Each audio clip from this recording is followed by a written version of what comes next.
Call to order this workshop for the Siloam Springs Board of Directors, November 4th, 2025. Roll call. Blair. Here. Burns. Here. Wiles. Here. Hunt. Here. Rissler. Here. Allen. Here. Carroll. Here. Thank you, everyone, for being here. This is to cover the 3/8 cent sales tax that we are going to be, that the board is going to be looking at for renewal. So, Christina, you have the floor. Thank you. Good evening, Mayor, members of the board. It's time for us to decide whether or not we're going to take the 3/8 cents tax back to the voters. Staff is requesting that we change the split from 50-50 to 80-20 based on the needs of the utility department at this time. And so I'm bringing forward just a few slides to cover the information that has been provided to me regarding the tax, and also to remind you what taxes we currently have. So the city has a permanent 1 cent sales tax, and that tax is 40% for streets, 20% for general fund, 20% to the police department, and 20% to the fire department. There's a 3/8 cent sales tax, which is getting ready to sunset, and that will be the one that we're discussing today. 50% to the utility system and 50% for quality of life. There is also a 5/8 cent sales tax, and these three taxes together make up our 2% sales tax. The 5/8 cent sales tax, however, is only for water treatment plant debt, for the upgrades that we did at the water treatment plant a few years ago.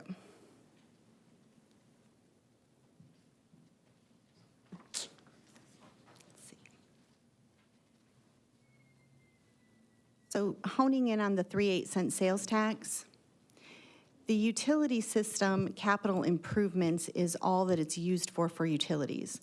That means it can't be used to replace an existing truck or an existing piece of equipment. It is only for expansion of the system, which means either our staff has grown and we need a truck we've never had before, or we are extending general lines, whether it be water lines, sewer lines, or electrical lines. Those are the basic things that can be used for the 3/8 cents in regards to the utility system for capital improvements. Quality of life, according to the ordinance that was passed, can be used for the downtown, parks, sidewalks and trails, and other as specified by the board. So far, we've pretty much only used the quality of life for the park downtown by the library. That was the major expense out of everything that we have done out of this. We've also budgeted it, but never used it for a matching grants for side paths and trails. We would budget for it, but then we wouldn't receive the grant. So it was unexpended for that. We've also used it for repairs and upgrades at the pool. And lastly, we've used it for the golf course, any capital expenditures that were needed to be done during the first couple of years of getting the golf course up and running.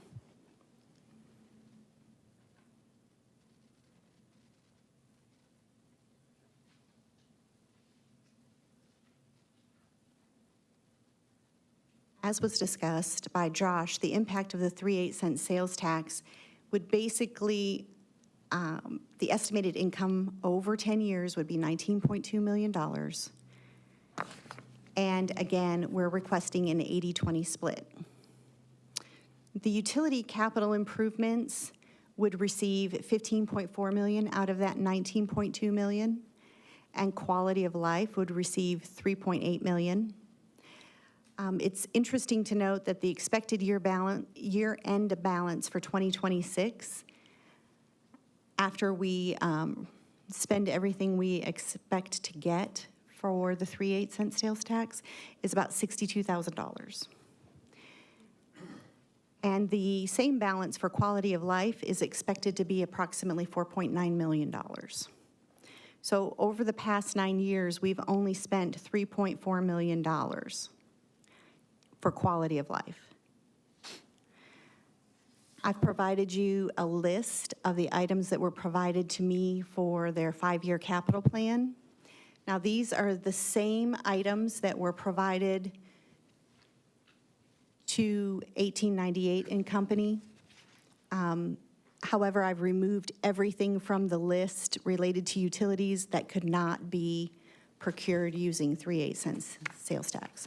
So what you have is a pared down list of anticipated capital improvements. And Travis also has presented to us a 5-year capital plan, which has been provided to you.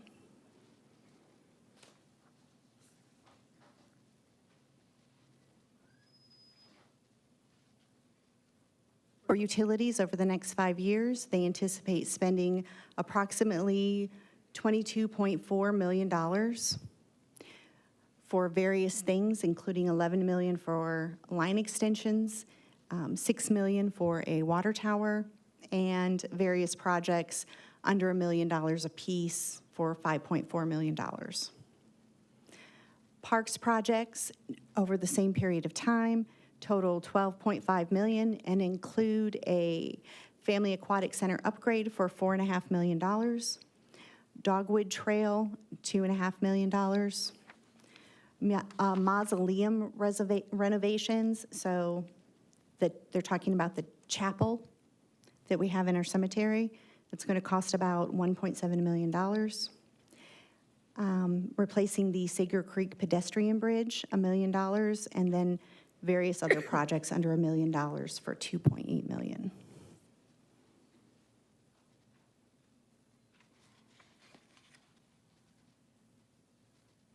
So sales tax happens to be one of the better options for both for the city and citizens, because currently we have a residential total of about 20,000 residents. But during the day, there are over 80,000 people shopping and dining here in the city of Siloam Springs. So what that does is it generates, by generating more sales tax, we are able to lessen the burden on individual citizens. And I think that is a good starting place for the conversation on where the board would like to, whether the board would like to have an 80-20 split or a different split, or if they want to continue with the 50-50 split or discontinue the tax.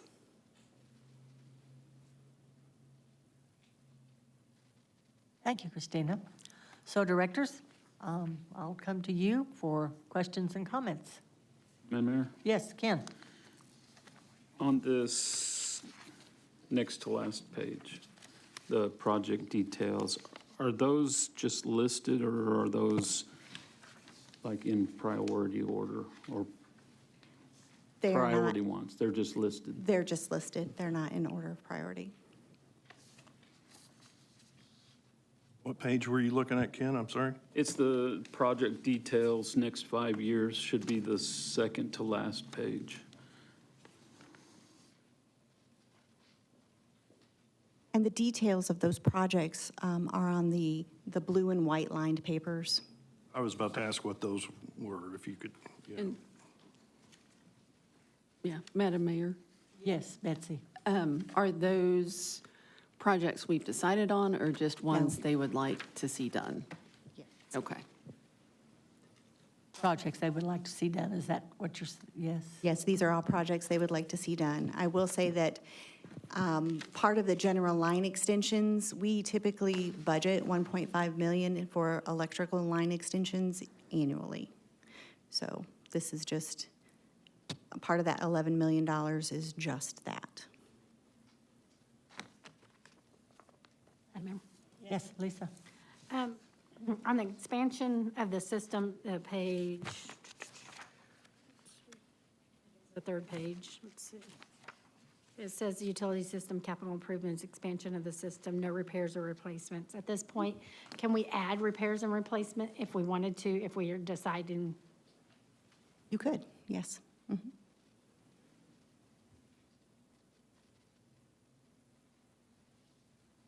Madam Mayor. Yes, Brad? So I dug back through my notes, and I only went to 2018 because I didn't want to bore anybody, and it would take a long time. But I recall in 16, why this was established. And the whole concept then, to my understanding, was to increase the sales tax and then earmark those sales tax for infrastructure projects. So at that time, at the end of, we were getting information on sales tax on a pretty regular basis. And we weren't comfortable, counting that sales tax until a couple of years in where it was very consistent, right? Because we didn't want to have a good year and then a bad year the next year and then count that as monies. So I know that was the concept, behind this quality of life, the split on the both of them. And I understand where staff is coming from. And it's a bad time because, we have a lot of things compounding right now.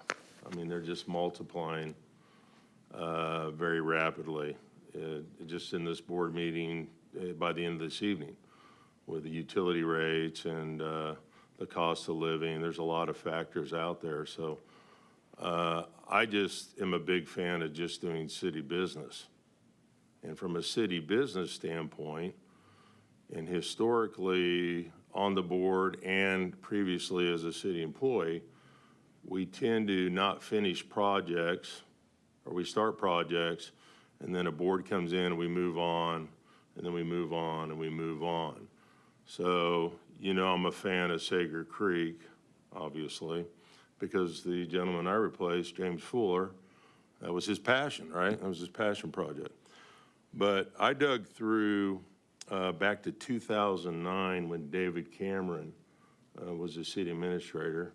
I was not participating at any level here. I was a city employee. But we had an action plan in place. And the deal then was we just didn't have funding. And so I think tonight's a great example of really chasing what projects can we do to stretch that quality of life dollars we have now, no matter what we decide on the split or whatever. But it's really, that's the goal. Because if we go in 80-20, it's going to be greatly reduced and it's going to be grant-driven. And right now, grant-driven is Sager Creek. And then when I look at Sager Creek, I think of tourism, because I want to bring foot traffic in, right? I think of the Pool of Siloam. I think, obviously we have our festivals. We have Dogwood Festival. We have Homegrown, all that good stuff. But what are the other things that bring that foot traffic, not only downtown, but eat at Restaurant Row that we're creating on 412, all that stuff there. And so I'm just a big fan of chasing what we can get at the moment to stretch those dollars. And I would also, include, we've looked at community building, the American Legion Hall for years, and we just didn't take action is why those funds are in there. And so it's just time to take action on certain projects and then do some goal setting in 26 that can meet some of the additional needs. But I'd hate for us to move on and forget, some of the primary reasons there. And so as we navigate through that, increasing the sales tax and the quality of life projects that not only are quality of life as an economical driver, they're place-based amenities. All that terminology in there, they're just, there's not a wish list. And all the significant projects were done since I've been on the board with the quality of life funds have been approved by board members and have gone out to the public for input sessions. And we may not have liked the end result. I didn't like some of them either. But, you know, it is what it is, and this is where we're at now. So I guess my question is, are we still tracking the sales tax? And as it's increasing, is that just going in the general fund? No. 50% of it goes into the utilities and 50% goes into quality of life.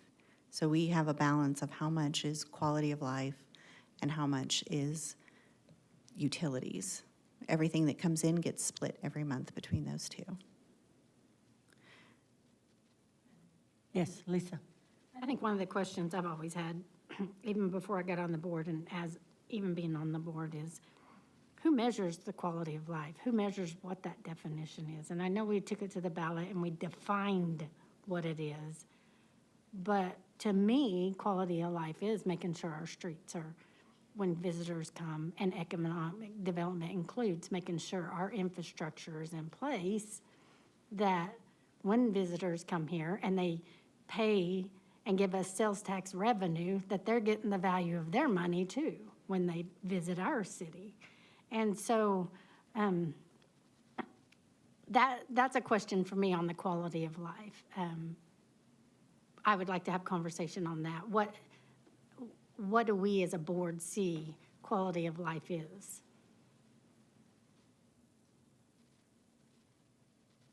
And is it a want or is it a need? I mean, I'm just going to say it. Is it a want or a need? And I would like to hear what other directors have to say. I think we know where Brad and I stand, because Brad and I are very vocal about where we stand.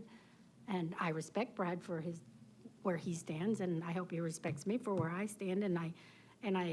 But I really don't know where everybody else stands. And I would like to have that part of the conversation so we can decide.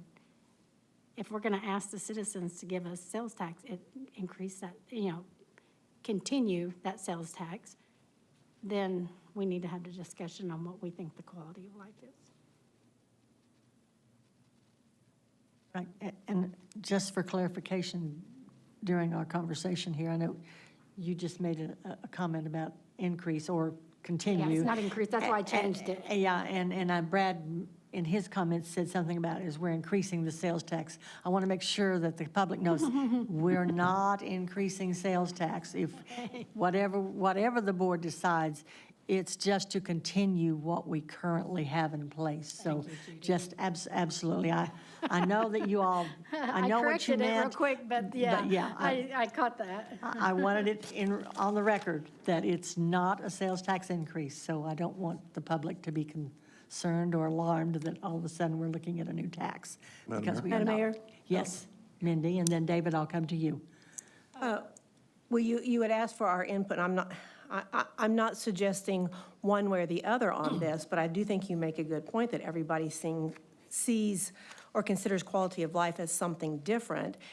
And I don't know what was on the minds of the people back in 2016 when they decided on this 50-50 split.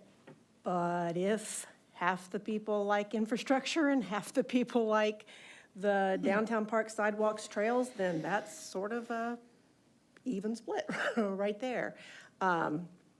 But yeah, I mean, I don't think any one of us can determine what quality of life is because it is different for every person.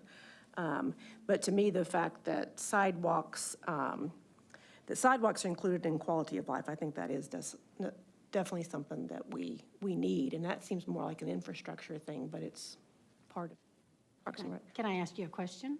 Yeah. So whenever, as a developer, if I come in and I build a house, I'm required to build a sidewalk. And I know we got sidewalks that need repaired, but that's the cost of that compared to the cost of building new sidewalks. So is that just for repairing old sidewalks? Why so much for sidewalks? I'm not sure about the answer. Do you see what I'm saying? I do understand what you're saying. I think that some of the things that we were provided grants, that we applied for grants for, were not existing sidewalks. They were like side paths that would go up Heiko Street. And developers pay to have those in there. And what if I build a house, for a long time, there should be money where I had to pay to build a sidewalk, even if you never put a sidewalk in front of my house. And so where'd that money go? The Hyco side path was not paid by a developer. Right, the point is, we get money for sidewalks. I didn't say every sidewalk in Siloam. Well, she used that as an example. That cost us $800,000 of city money. Who used that as an example? I didn't use that as an example. No, I'm pointing to He's talking Christina. about- She brought it up. He's talking about me.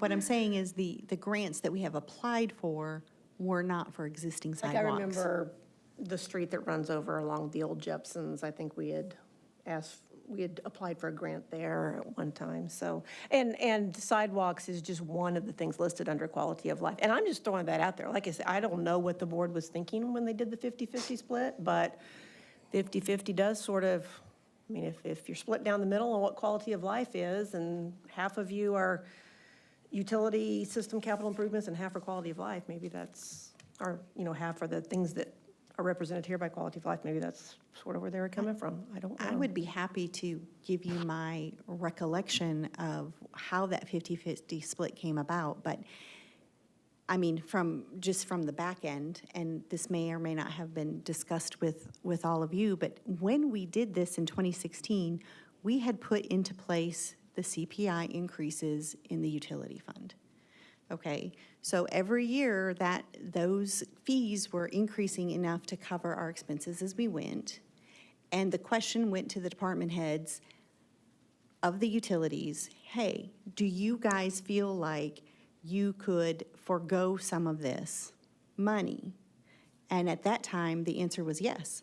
But then we stopped increasing our rates, which kind of put us in a place where we weren't doing as much of the upkeep that we had intended to do if we were. It was like there was a hole. Basically, the system was set up to allow the increases in the rates, which meant that we could take some more of that money and use it for quality of life Utility issues. rates you're talking about.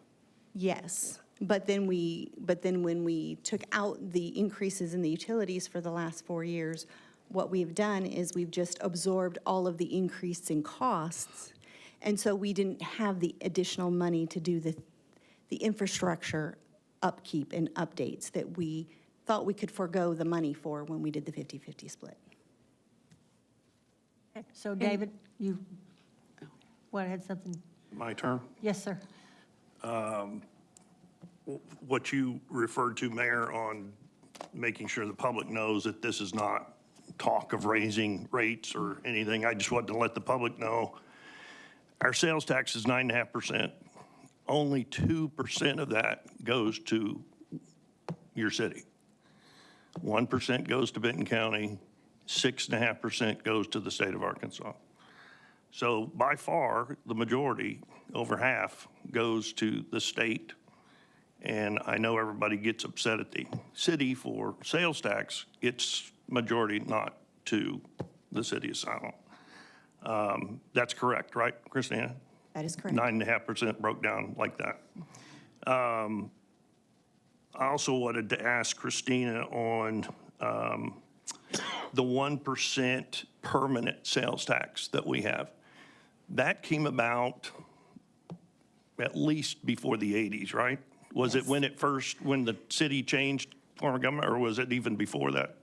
I'm not sure if it was before the city changed. It was decades old, though, right? But it was decades Yeah. old. And I think the only changes that have been made to that, now there's no increase or decrease, obviously Right. it's a permanent 1%, but it has been the split. It used to be 80% for roads and 20% for the general fund. Right. And then over the years, the voters have approved to Yeah. change that split. What year was that? Do you know? We changed half of the 80% to go to the two safety departments. The first year we did that, I believe it was voted on in 2013. We put it on the, I think it was I thought it a was later than special that, because I election. thought Mr. Patterson was here at the time. No, this was David. It was David I Cameron. was pretty sure that Philip was here when it got, when Because when it was, swapped? it was the first year I started here in 2013. That it changed to, from 80 to 40, 2020? Okay, but between streets and safety, yeah. Correct. I think Well, Philip I was just wanted to here. know, Well, Philip was here when we asked for the extension of it, I think. okay. Well, I just know that at one point, it was a much larger percentage to streets. The 80% was to streets, and am I right? That was originally. That is correct. And after 1 year back on this board, Philip Patterson sat right here and said, well, I have to admit, we have not been putting as much money into streets. And it was a result of the amount not going from the 1% permanent sales tax into the streets. But I want to point out, the auto rate increases were installed in 2016, or is that right, or 2014? 2013 for some. Well, that was and the first one on That was electric. the first one. But the for other three were added, 2014. no, it was after Mr. Patterson got here, because he's the one who brought it. That is a fact. I've gone through all the minutes, I've read it all. So it was a different world back then. As you were saying, we were getting auto rate increases. And I was out here in the audience watching when the proposal was brought up for the 50/50, going 50% to quality of life. And there were board members, there were staff that had gone to all these other cities and said, well, all these other cities have a quality of life, and look what you can do. It got sold to the public as all these wonderful things that were going to be used for, the money used for. And one of them was to renovate the old post office for the museum. And Brad just said, things don't get finished because we have a change of board. That's right, things don't get finished. Change of board came on, decided we'd rather have a fat tire than the museum downtown. And we sold that building.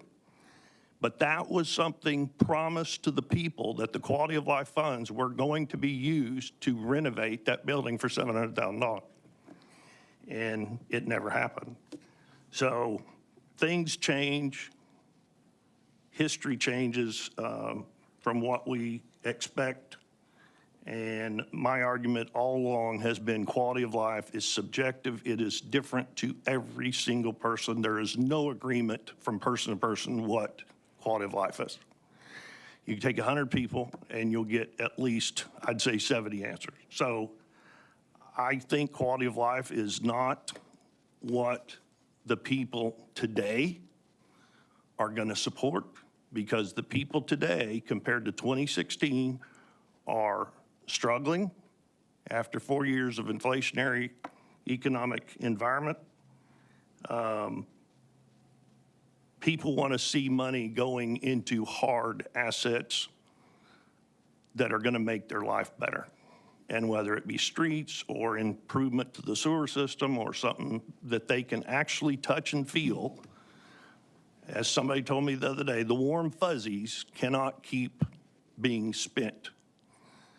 And even 20% does not make a lot of sense when we've had 50% for 10 years and we still have $5 million in this account. And as I said at the last board meeting, it did become a slush fund.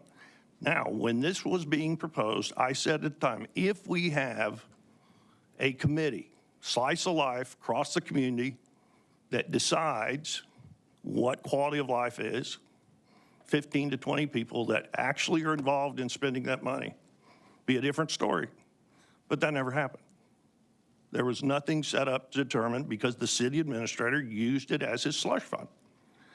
And that's why I say we don't need a quality of life fund that does not have a specific direct impact on all citizens of Siloam. Because if you do, and you go to a special election, it's going to fail. Now, my last comment is what we have in front of us on the expected expenditures over 5 years. I assume, Christina, the parks project for $12.5 million, is that in the budget now? No, These items? no, they're not. it almost looks like we said, well, what can we spend the money on? Let's just go find some things, because I cannot understand mausoleum renovation for $2 million. I'm telling you, the public is not going to go support that whatsoever. I would love to have the old pedestrian bridge back, and I would support it. But for $1 million, I don't know if you could get it for less than $1 million. But I'm just saying there are many other things that the public expects us to be prioritizing our money for. And I'd rather $1 million go into renovating a thoroughfare street in this city. Dogwood Trail, do we really need $2.5 million more put into the trail system? I can't imagine it. I'm fully aware, fully aware that our aquatic center has got to be upgraded, and it's not cheap. I fully understand that, and I have said it, and I don't argue with it. But I do get that point of saying projects under $1 million, $5 million. Well, what are those projects? Are those the ones that are in the blue and white pages at the back? That's the Yes. breakdown of those numbers? Okay. Yes. Because on the parks, it's 2.8, but it says projects under $1 million. You're like, well, that's still $2.8 million. So that's what I didn't understand. We have quite a few lists by department in the back, the blue and white pages. And so that, of course, would take more examination. On the very last page regarding parks, the funding says parks bond funded. Does that mean the 3/8 cents, or is that something else? I believe that Parks was hoping to get a bond to do a lot of the projects that they were wanting to do on their list. And they would fund that bond using their portion of the 3/8 cent sales tax. Thank you, Madam Mayor. Madam Mayor? Betsy? Just a few things. It looks like the division changed in 2013 from 80 to 40, 2020. I don't know if this is relevant to your question, but as far as in 2017, the year after it changed, or the 2016, it looks like a lot of the money went to the aquatic center. So I don't know if that's what part of what they were thinking in 2016 to change that to 50/50. Actually, the bulk of the money that was spent out of quality of life created the park around the library. Okay, because it mentioned that too, library, in 2017, the library park and then the aquatic center. So the quality of life, it looks like the majority of what it's spent on is Parks and Rec. Is that accurate? So if Parks and Rec doesn't get that money, will things not be done? I mean, what? So the money that exists and where we think we're going to end up at the end of this year, or at the end of '26, with the $4.9 million, that still can only be used for quality of life. It would only be monies that would come in going forward that we're asking for the 80-20 split on. And you guys can, pardon? Beginning in, well, actually, this will sunset in June. So it would be part of the way through '26. Reed had asked, so I'll come back to you, Lisa. Reed? Thank you, Madam Mayor. Concerning the 3/8 cent sales tax, I would like to see it go back to a vote to our people. And I think it's a good thing that we can receive some help from those who are in town shopping and what have you. I'd like to see it go to a 10-year, but I'd like to have a little caveat in there in that I do like the 80-20, but I would like to see if there's a way we could put in there after 5 years, we can reevaluate and see what's going on. And to date, we don't, we're not spending that quality of life monies. It's just building, and if we're not going to spend it, then yes, it needs to go somewhere else. So I'd like to see us either look into spending that and getting that where it needs to be, because I think just holding on to it doesn't benefit us. I know we've changed directions. We looked at a rec building. We looked at a lot of things that were a whole lot more than almost 5 million. But if we're not heading that direction, I'd like to see the monies go to a different place. But if we're still way out of whack after 5 years, I'd like to be able to have the option of looking into that further. Yeah, Lisa. Christina, you have? I was just going to say, I will look into that with Heather to see if there's a way that we can put that into the ordinance. Madam Mayor? That would have to be a part of what was on the ballot too, right? it It would would. have to be in the wording of Yes. whatever we were presenting, so, okay. Lisa had asked, so I'm on Lisa, and then David, I'll come to you. Under quality of life on the third page, you put other as specified by the board. Is that open? I mean, or is it specified that you have to justify it as a quality of life? I And will I be could honest, justify anything as a quality of life. I want to be able to flush my toilets. That's a quality of life to me. the way that the ballot read, it was open to interpretation of the board, but I would want to have Heather weigh in on that as well. You see what I'm saying, though? Yes, I do. Because if it's not just limited to the downtown parks and sidewalks, well, there's some things we need, and look into that. David? Christina, do you have a number, or have you already given it to us? How much has come in since the beginning into the Quality of Life Fund, and how much has actually been spent? We know how much is there now, but is there a number like how much total has come in 10 years? I don't have that number off the Okay. top of my head. I didn't know if it was here, and I just didn't No, have it. I or- knew where we were going to end up Yeah. for each of them, but I can go back and get that information for you.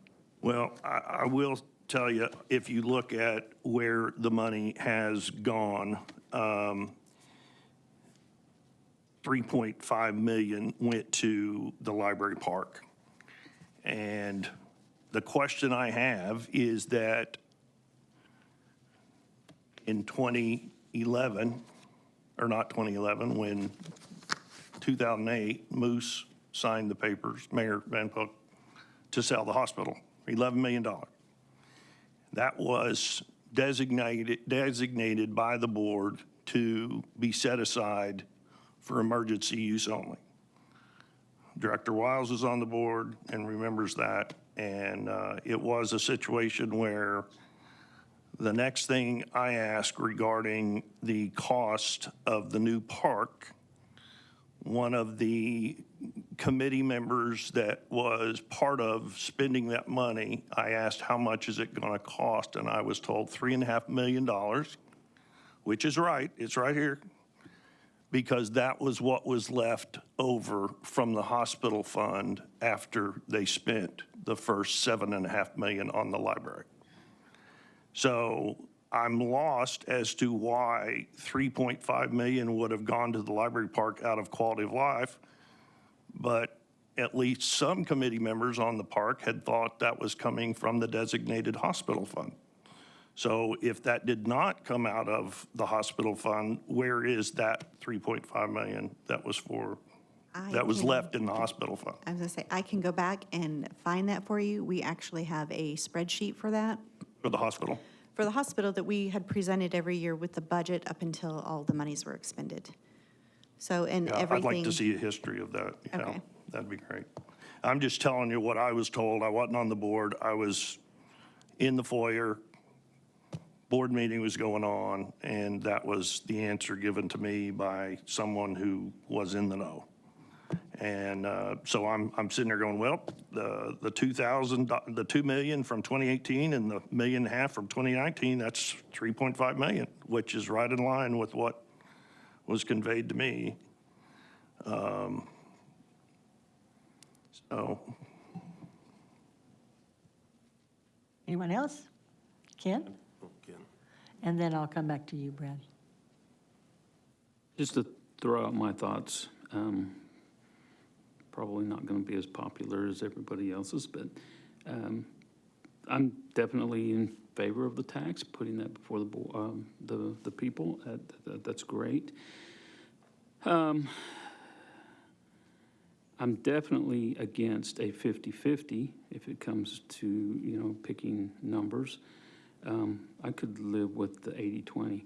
What I would prefer, if it was up to me, is reclassifying and just putting it all into the general fund. We have, 100%? yes. We're looking at rate increases, and we all know how popular that discussion is. This could go, to help offset that. I have a difficult time, as has been said, and I understand, quality of life is very subjective. And I hope Lisa can flush her toilet too. I mean, that's important. But it's different from, well, you can get rid of that sulfur can. It's just, it is so hard to define, but it's hard for me to look past $5 million sitting in the bank, and I think we could use that, at least on some of this that's been presented. And I don't know, I mean, looking back, if we need something, we just typically will go out and buy it. And I think all of this going into the general fund would not change that, but I think it would help us overall out of the situation that we're in right now. But again, that's just me, and I know we've still got some discussion to have on it. So I'll just leave it at that, but that would be my suggestion. Thank you, sir. Brad? So the history, from my observation, is I was Ward 2, and there was rift with quality of life. Director Risler's bringing up the same question. We've had this discussion before. This is nothing new. The only thing that's changed is that we didn't follow through with action plans. Sager Creek Advisory Committee had an action plan. 2009, the city had an action plan. We just never, that's why the money's there. We just didn't follow the plan. And now we have the comprehensive plan. And so when we talk about quality of life, page 84, part 3, our plan, healthy community. Siloam Springs seeks to promote a healthy community supporting the quality of life of its residents. And its community health is the description of quality of life here. And they have shelter and safety, walkability, recreation, medical care, air and water quality, social and civic engagement, and healthy food. And there's a little diagram over there, elements of a healthy community. So that's one interpretation of quality of life. I'll use 2 examples. I got on the board, David Cameron was the city admin. The project at the library was in full swing. And I disagreed with that building. I wanted us to buy the bank downtown and do an infill project because it was an empty building, had an elevator in it, and I got shot down by my fellow board members, not big enough. And so when you know that kind of energy and a board is going a direction, the only thing, my only input was, and I was on the committee, was the Chautauqua Amphitheater name was in place, and nobody, I don't even know if I pronounced it right either. And the water trommel, that is going to be a water feature off and on throughout next summer. There was some real positives, and I had to focus on the positive takeaways on the things I disagreed with the expenditures of funds. And that's the yin and the yang, that's really how that started. And I really feel like that's part of, it really got tied to downtown. The side path going out on HICO, the big vision plan on that was we get funding through the Butterfield Trail and we connect it to City Lake, a connectivity piece, as an example. As Simmons develops the property along there, you know, it'd be nice to see, we may have to switch it, but, you know, they could put a side path in there. There's grant money available for it. But that, when I think of quality of life now, it's that combination. Governor Sanders wants a healthier state. Mental wellness after COVID, all those things really got tied to, you know, outdoor activity. And so from an at-large standpoint, I've had to step back and kind of take a look at it from a different perspective. And what were we doing then? What was the thought process and what was happening? And during that time, it really looked like downtown was getting the majority of it. But the vision plan was we'd spread it out. But I just want to make sure as we look at these funds and whatever decided on the split, you know, I'm a 70-30 person, so, you know, that's my thing. But I just want to remind us that, and it's on record, and I was not on the board, but in 2009, July 24th, we had an action plan, and it's written out, and it was in phases, and it was Main Street Bridge to Upper Spring at Twin Springs Park, Upper Spring to Mount Olive Street Bridge, and Mount Olive Bridge. So we had that broken down in priorities. And the driver, when we did the Sager Creek Advisory Committee, my thing was I gathered all this information because I knew as a city, I mean, I've watched the board meetings at the firehouse and I knew we had that discussion. And funds were tight then, we just didn't have the revenue available. And so as we go through this and we decide what is quality of life and that interpretation, at the end of the day, our biggest driver, and I think one of the things we're most responsible for, and there's a ton of grant money for it, it's water quality. And so in that study, they had, as an example, an upgrade on the fountains that actually aerated the water to reduce the algae blooms, put oxygen in there, increase aquatic life, and that improves our discharge. You know, it's not my quote, by the way. It's IRWP's, but we all live downstream. But and back in the day when we did that, none of that existed. So my thing on quality of life projects were, does it improve safety, environmental or whatever that is? Is it an economical driver? Does it have the potential of creating revenue? You know, is that foot traffic, people spending more money in town, tourism, whatever that would be? And then the third one was just the well-being of the community. You know, if you enjoy walking or being outside and breathing fresh air, that sort of thing. And so we had a set, on this particular project, we had a set of parameters, and it didn't meet those. And it just wasn't, you know, fleeing by night. But I just would encourage us that we've been here before. I was not on the board. We started things. We have a history at the park. Director Rissler and I, at the last A&L meeting at dinner, we talked about all the bridges we remember when we were kids. The swinging bridge at Benton Park, the bridge on Washington Street that was, you know, crazy, unsafe. You know, when you're a kid coming in from Highway 10 once a month and they let you loose, immediately you're drawn to these things, right? So, you know, what are those things? And quality of life for me is also generational. Are we doing something for the next generation to make their life better?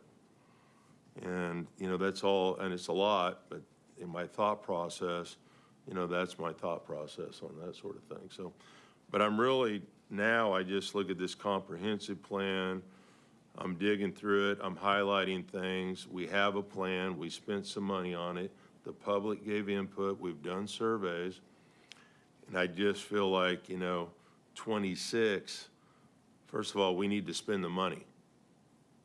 I'm all about spending that money, right? And we need to do it not on something I want today, but on things that we had in place before my time. And then, what will it look like for that next generation? Right now, I'm happy with Chautauqua Amphitheater because now the high school parade ends up there. I go to Easter sunrise service there. We have great concerts there. It's a great gathering place. We just got a grant. We're going to do a gazebo ribbon cutting. We have a gazebo that's ADA compliant. It's a place where people can gather, whether you're a civic group, it's free. You don't have to rent it. You know what I mean? You just have to show up there. And so it's all positive things. And to get to that point to where we are now and the road we went through, over the past 10 years, I just hope moving forward, however this ends up, is we stay focused on that, optimistic, and a little bit more on board with those quality of life projects, whatever that is. And so it's a little bit more positive moving forward with a new city admin coming in. I just think, and then we have another election cycle, right, coming in next year. And I think it'd be good to, we know the areas we disagree and what positives can we get to the community with the monies we have now. And then when those monies run out, then that new board can have that discussion. But I'd hate for a board to come on and say, how do we keep the horse ahead of the cart and quit flipping that thing around? We did it at the firehouse for years, and, it's something human nature, I guess, what we do. But unfortunately now we have documentation and computers, so now we just dig back, and I have to remind myself, what was my vote? What was my thought process then? Where did I agree to disagree? We have an end product. We've renamed it. So I heard flack. People got upset because we renamed the park. We renamed the park for several purposes, and you're getting hung up on one thing, and there's a positive outcome of why that was renamed. And it helps PD. It creates safety. There's some other factors. Things change and evolve, and we have to change and evolve with it. And I'm happy with some of the stuff we've done, and we have some challenges. So, but ours on here is really the money's now available, whatever we choose on a split, but going in 26 and 27, how do we help Parks and Recs with the money available get as much grant? How do we squeeze that thing and get good projects? Yes, David, and then Betsy, I'll come to you. 2009 was the first year I came on as mayor. It was the first year our country had to deal with a Great Depression since 1929. And it truly was the worst depression since the Great Depression. And 09, 10, 11, our city wasn't able to give raises because we were biting every dime to make sure it went where it was supposed to go to fulfill what the citizens expected. That was when we researched further what Mark Latham had brought back out many years ago in the 90s about a cable and internet system. Back then it was the cable. Some board members were against it because of HBO, and it died. And when we brought it up again in 2011 and realized the amount of money that could be made charging half of what the only competitor in town had and still make a profit would have brought $100 million in 20 years, and took it to the vote of the people. And 150 people decided that for 20,000 people. And it's sad, but that is what happened. And one of the people who was against it and spoke out against it ended up being on the city board later, Lucas Roebuck. And a year later, after the vote, told everybody on Facebook we should have listened to Mayor David Allen because the 60% rise in internet costs that Cox put through in the Great Depression of 2009, 10, 11, 3 years, they raised their price 60%, 60%. And that was when we said, maybe there's another way. We were trying to run the city like a business, but we were not spending money. As Brad said, in 2009, the Main Street Bridge, other things were brought up, but we had to bite the bullet and really tighten the belt. And the employees understood it. The thing that Brad also brought up is the comprehensive plan that lists out all the wants that our city want, all the public want. I've been to the meetings for the comprehensive plan. 50 to 60 people show up every single meeting and make the decisions for the rest of the city on what they want. I think we've got to tighten our belt again. I think we have to start appeasing the demands of our citizens because we wouldn't have a city if we didn't have citizens buying our electricity and paying for residential costs and buying things at the store. Ken, you brought up the sales, the 3/8 cents sales tax possibly going 100% general fund.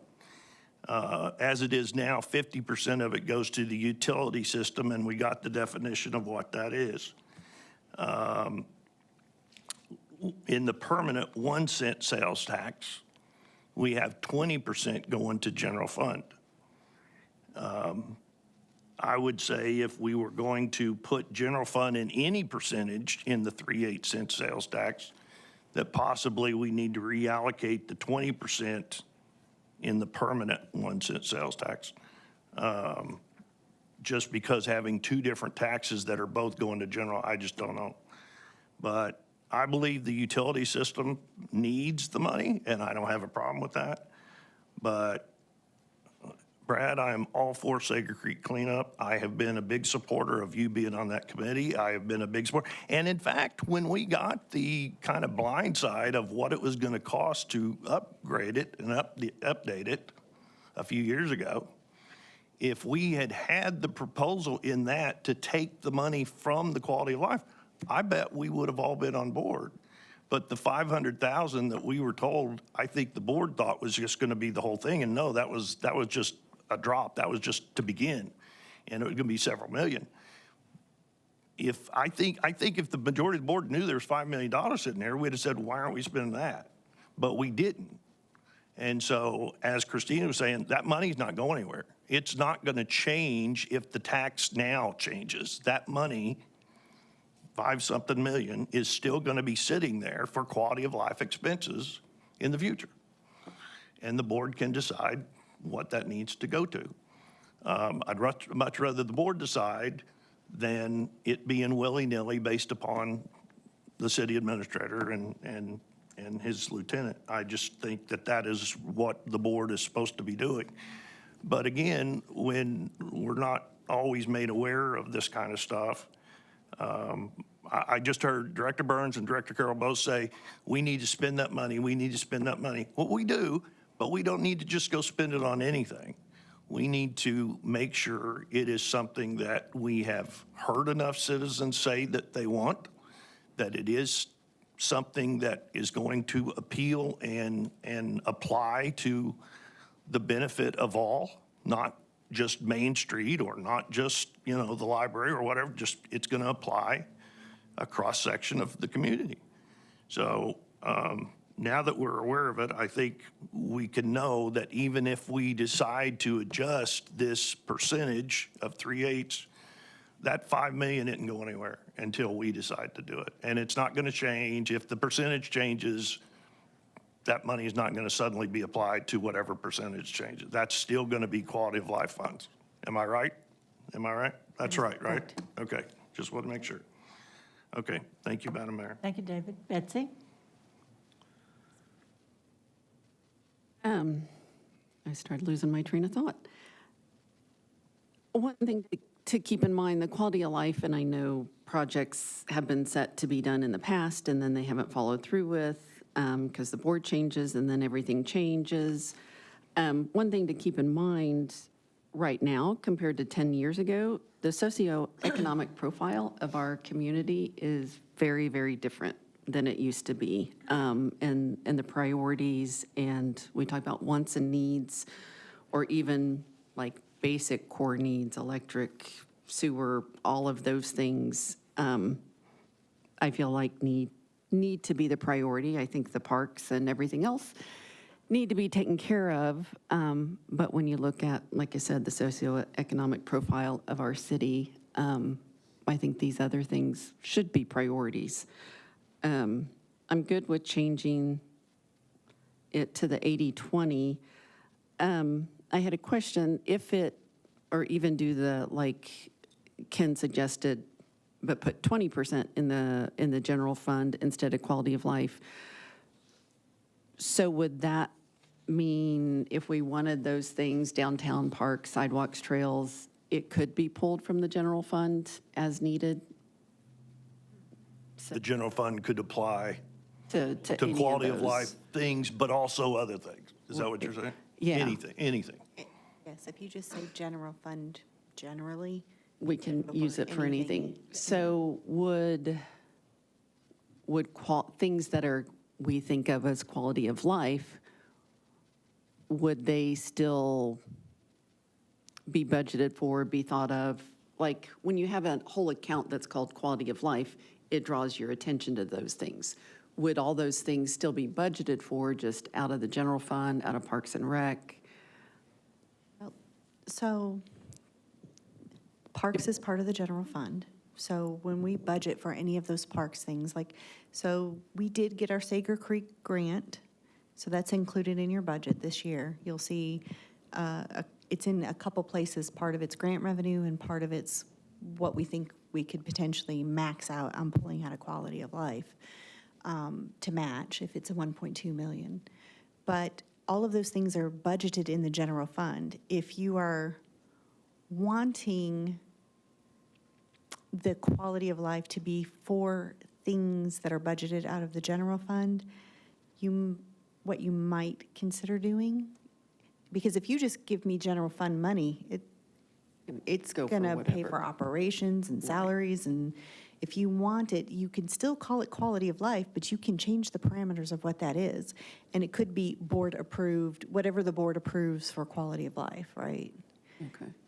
It doesn't have to be specifically for parks or downtown or sidewalks. It could be, So it gives more flexibility and. you could, yes, it could be phrased to give yourself more flexibility.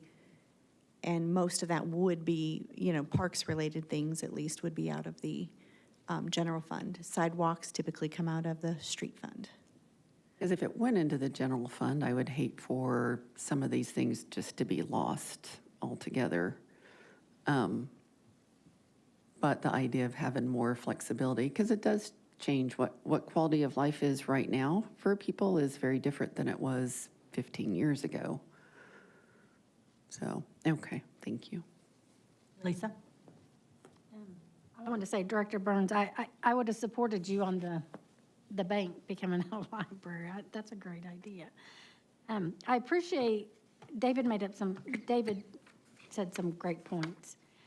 There's things that we have voted on that we didn't know, we didn't have all the information. And that's part of the frustration we've had, and I think I've expressed it many times. When I make a vote, I want to know everything. And I agree. I would have voted for that if I would have known we had that 5 million sitting there. But nobody ever told us we had that 5 million sitting there. And there's no way we can know every detail unless staff lets us know. And so when we do look at projects, That's the kind of stuff I think that needs to be presented to us, to let us know, you have this money. I don't know who was the city administrator at the time that made the decision not to let us know. But I think going forward, I hope that staff takes a look at and says, yeah, you need to know that, we need to know all the information, because we're the ones that are making the decision. And I've said that many a times. But I agree, it does need to go to the vote of the people. I kind of agree with Ken. I mean, I'm okay if it goes to the 80-20 split, but I agree that I don't think any of us are going to agree what quality of life is. And Betsy brought up a good point. Look at our economy then versus now, and then we are now over the 50% threshold of low income. We need to not forget that. And when we decide the rate study tonight, when we are making decisions about how to use tax dollars, when we make decisions, we need not to forget who we are serving. And that it's a community that we have low-income citizens that we need to take into consideration. And so I agree with Ken. I like the idea of it going to the general fund. So anything comes up, we at least can vote on it, because you can't spend it without the board approval. And so it still gives control to the board, but it gives a broader definition of what it can be used for. Madam Mayor? Madam Mayor? I'm going to go to Mindy. Okay. And then I'll come to you, David. Were you through, Lisa? Yes. Yes, Mindy. Okay, lots of good stuff. Thank you, everyone, for sharing. I appreciate the history and just the different perspectives, and I think I understand all the sides. I definitely try to understand all the sides. I'm not going to push one way or the other for what the split should be. I'm comfortable. I do think this should go to the people. I'm comfortable with the split as it is being recommended right now, especially knowing that we have that money already set aside in quality of life. One thing maybe to consider when you talk about, while I agree, quality of life looks a lot different now than it might have looked 15 years ago, and you commented on just the socioeconomic situation in Siloam Springs right now. One could argue that keeping up parks in particular is as important now as ever, because that's a free activity for families. And I see families at our parks all the time. I'm Benton Street is the way I go to get home. I see people at the parks, I see people on the trails, I see people going around the Dogwood Trail at JBU, all the time, and all walks of life people.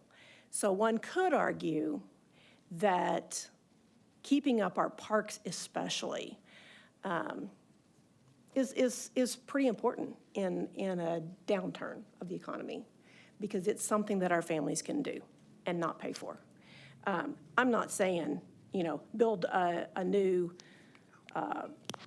whole new aquatic center or a new recreation facility. We don't, I get it, we don't have the funds to do that. But I don't want to overlook that. And my concern with the general fund, no pun intended here, but I think the general fund is a little bit too general for people voting. They don't know exactly what that money is going toward. And to your point, David, to put a percentage of money from two different taxes into general fund, I don't know. I don't know how much support that would get. So anyway, I'm in favor of moving forward. I'm fine with the split. I do think we need to look at some of the things that we have considered quality of life and have the money for right now, and think seriously about moving forward. I appreciate the information that Brad provided about just the plans that we've had in the past, and yeah, it's time to act on some of those plans. Things do change, but if there's still a need, there's still a need, and we need to move forward. So that's my nutshell. Thank you. And David? Thank you, Madam Mayor. Thank you, Mindy, for those comments. I will state that 80/20 would certainly work. I questioned, do we need 80% to utility capital upgrades or improvement, whatever that is? Or do we need to break that 80 into 40 and 40 for two different other items? I'm just saying, we're not locked into what's there now. We could be 40, 40, 20, whatever. I'm open to anything and everything. I do kind of agree there that the general fund is a little too, I shouldn't say hard, it's too general, as you said, for people to want to go vote for that. If they know where the money's going and they're gonna get something out of it. And what I was gonna say, we now know we have $5 million in this. We knew, Travis, come up here, I gotta ask you a question. This is not putting you on the spot. This is actually, you're the one that can answer this. When you first brought the Sager Creek improvement to us, and it was like $500,000, wasn't the overall expectation to upgrade the creek gonna be around $5 million?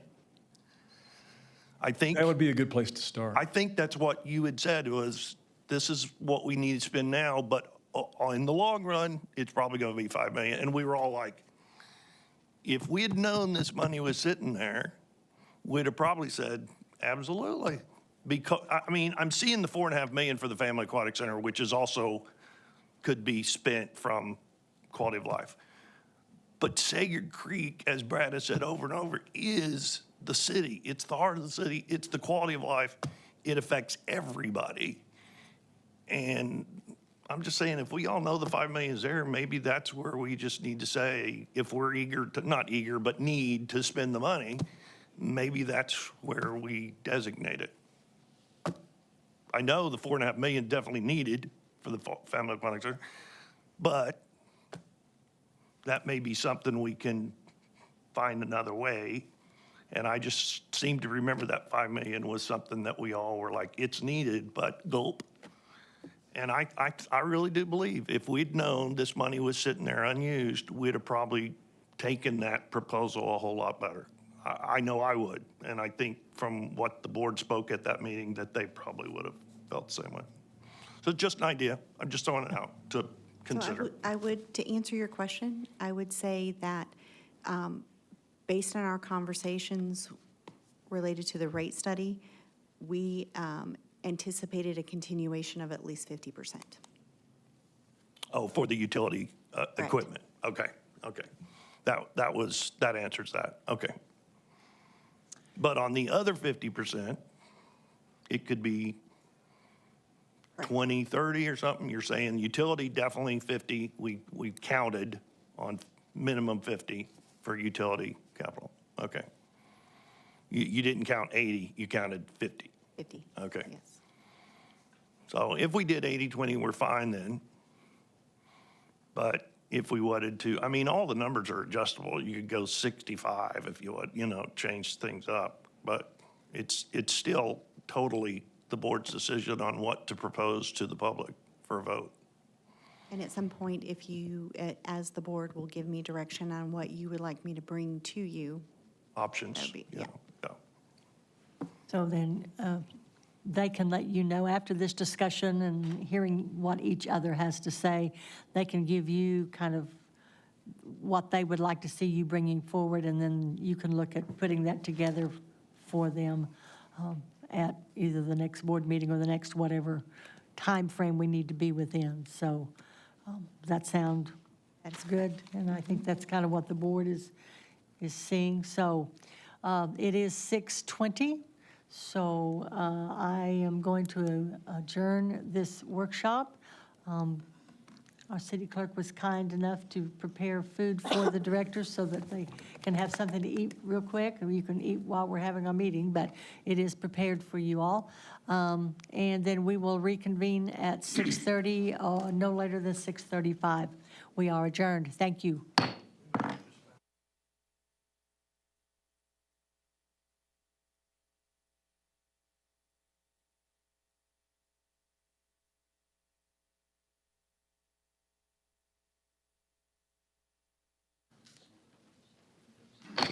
Call to order this Board of Directors meeting for Siloam Springs Board of Directors, November 4th, 2025. Roll call.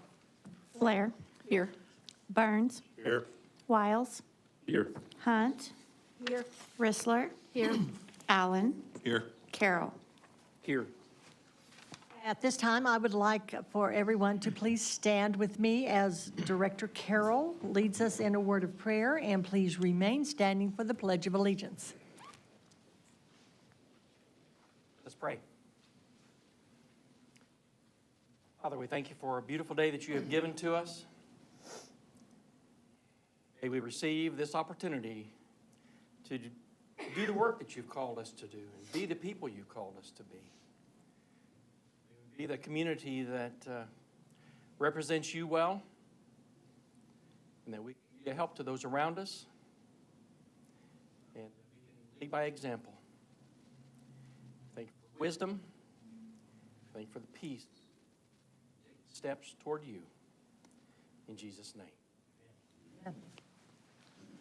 I pledge To the flag Of the United States of America, and to the republic for which it stands, one nation, under God, indivisible, with liberty and justice for all. Thank you. You may be seated.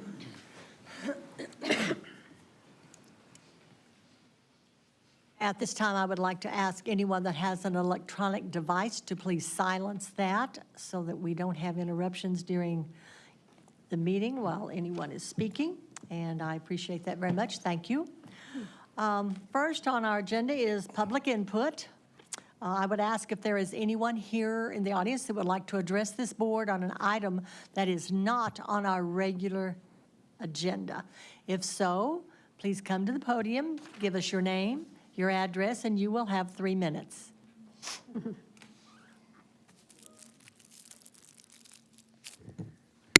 Good evening. I've got one more chance to remind you about the Siloam Springs Museum sock hop.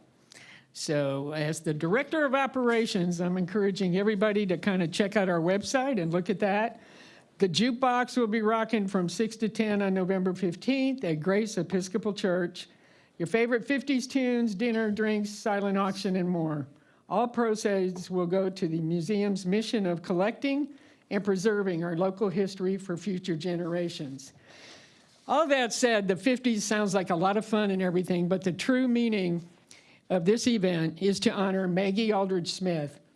A little bit about her history is Maggie Aldridge Smith was a pioneering school teacher, author, poet, genealogist, and local historian. As the great-granddaughter of Siloam Springs' first white settler, Simon Sager, she devoted her life to preserving local history, culminating in her 1976 book, Heiko, A Heritage, Siloam Springs History, which documents over 170 years of historical events and family legacies. This year, we'll be awarding the Keeper of the History Award, somebody in the honor of Maggie Aldridge Smith. So we're really excited about doing that. Looking forward to you joining us. Another thing we have going on is an annual membership drive. So if you would check out www.siloamspringsmuseum.com, that'll get you all kinds of great information. And kind of a separate subject, I just have wanted to do this for a long time, is I pass the cemetery, Oak Hill, daily, if not more than once. And I just wanted to say, it never looks unkept. No matter what the weather is, no matter what the storms have done, within a relatively short amount of time, that place looks impeccable again. So I just wanted to give a shout out to the city crews that take care of that cemetery. Thank you. Thank you, Mary. Is there anyone else? I'm just wondering if Mary will give sock hop lessons before the event. I'm Tim Estes, 18317 Osgood Lane. Thank you for the couple of minutes. First, I just want to take the opportunity to thank our veterans who've unselfishly served our country. I believe a week from today is Veterans Day. Don't take them for granted ever, so thank you. Secondly, several years ago, the city asked New Life Church to consider allowing a drainage ditch to be cut across the north side of our property to alleviate flooding issues in the Abraham Drive area. The city agreed to build a bridge across the drainage ditch in exchange for usage of the land, and I'm grateful to report that the small bridge has been completed. Mr. Dennis Kendi and his team are to be commended for doing an excellent job, and so on behalf of the members, I simply want to express our gratitude to each of you for that project being completed. So thank you. Next, I want to report that New Life Church will continue to offer our emergency shelter during extreme cold weather this winter, just as we have in the past. New Life Church provided the space, and Miss Carla Cruz, who's sitting with me back here, she's a rock star in my book, along with her team from Word of Life Church, have done an excellent job manning the premises, holding our requirements, and taking good care to process and maintain the security of people with appropriate regulations. This year, we will do the same if the need is presented. Our board voted to allow us to use our Life Center for people to sleep inside during extreme cold nights. A tent may be utilized for pet storage, etc. It is important for our citizens to know that we are not in competition whatsoever with the newly formed efforts to assist whoever may be vulnerable in our community. We support every humanitarian entity in our city, the Manna Center, Genesis House, Arkansas Food Bank, and others, and we will continue to do so. We feel grateful there are more resources now to assist with those needs, with an offer to help people up, not just a hand out. Carla reported that roughly 6 people who stayed in the tent last year are now thriving citizens with jobs, some attending churches in the community, and to me, that is the ultimate win. The resources collected for the mission last year and left over to this year have been stewarded by the Chamber of Commerce until last week. Those resources, approximately $2,000, have been transferred from the Chamber and are now under the auspices and stewardship of the 501c3 provisions at Word of Life Church in Siloam Springs, where Carla is a member and Pastor Jesse is here as well. I appreciate the Chamber's effort to be a great neighbor to everyone involved. Again, New Life Church is not looking to be a permanent residence facility, only a temporary emergency shelter during the cold for our entire community if ever a greater need should present, God forbid. Our members serve only to be the hands and feet of Jesus Christ for the purpose of keeping our fellow man warm and fed, especially during threatening conditions. We gladly stand with and support all entities doing the same. And I'd like to wish all of you a happy Thanksgiving. And I'd entertain any questions, too, if there are any. Appreciate that, Tim, very Thank much. you. Thank you. Anyone else? If not, is there anyone here that would like to address the board on an item that is on our consent agenda? There is not. So with that, we will move into our next item on the agenda, which is a presentation from 1898 and Company on our rate study update. Christina, do you have anything? This evening, David will join us one more time to go back over some of the data and information that was previously presented and talk about where the rates have landed based on the study. Okay, very good. The floor is yours, sir. Thank you. Thank you, Mayor and Board of Directors. It's my pleasure to be here with you tonight. My name is Dave Nauman with 1898 & Co. I've been the primary person responsible for your rate study, but I've been supported by a team, and I can show you here who has joined. I'm here in person, of course. Alex Craven is the leader of our water and sewer rate study, and then connected via Teams is Adam Young and Allison Akarias on the solid waste side. So we'll go first over the primary drivers of the need to adjust your rates. And we talked about this the last time we met, but I think it's helpful to remind what led us to this position. And then we'll go through kind of the impact that we see from proposed rates on your customers. So we try to get to the punchline first, if you will. We have some supporting material behind this that goes through each of the utilities rates and the recommended changes we would make there. So this chart summarizes the revenue increases that we proposed and discussed with you on October 6th. You can see for the water, sewer, and electric system, a proposed 4% per year adjustment in revenues. And on the sanitation side, which is running more of a deficit, we have a one-time larger increase initially at 20% and a 5.5% thereafter. Some of the primary assumptions we have are on the side. We'll go through these in a little more detail in just a bit. But we do have annual growth in your customer accounts and usage at about 3 to 4%. We're funding about $47 million in total capital improvements from rates in all 4 of your systems. We have a concern about reserves. We'll talk a little bit more about just your liquidity and cash balance for your enterprise fund. And the plan, even with these increases, doesn't get us quite to where we would like to be. And so I just want to point that out. And I've already mentioned solid waste needing the larger increase. We haven't had an adjustment to your rates since 2021. So part of this increase is to catch up with costs that have been escalating over the last 4 years.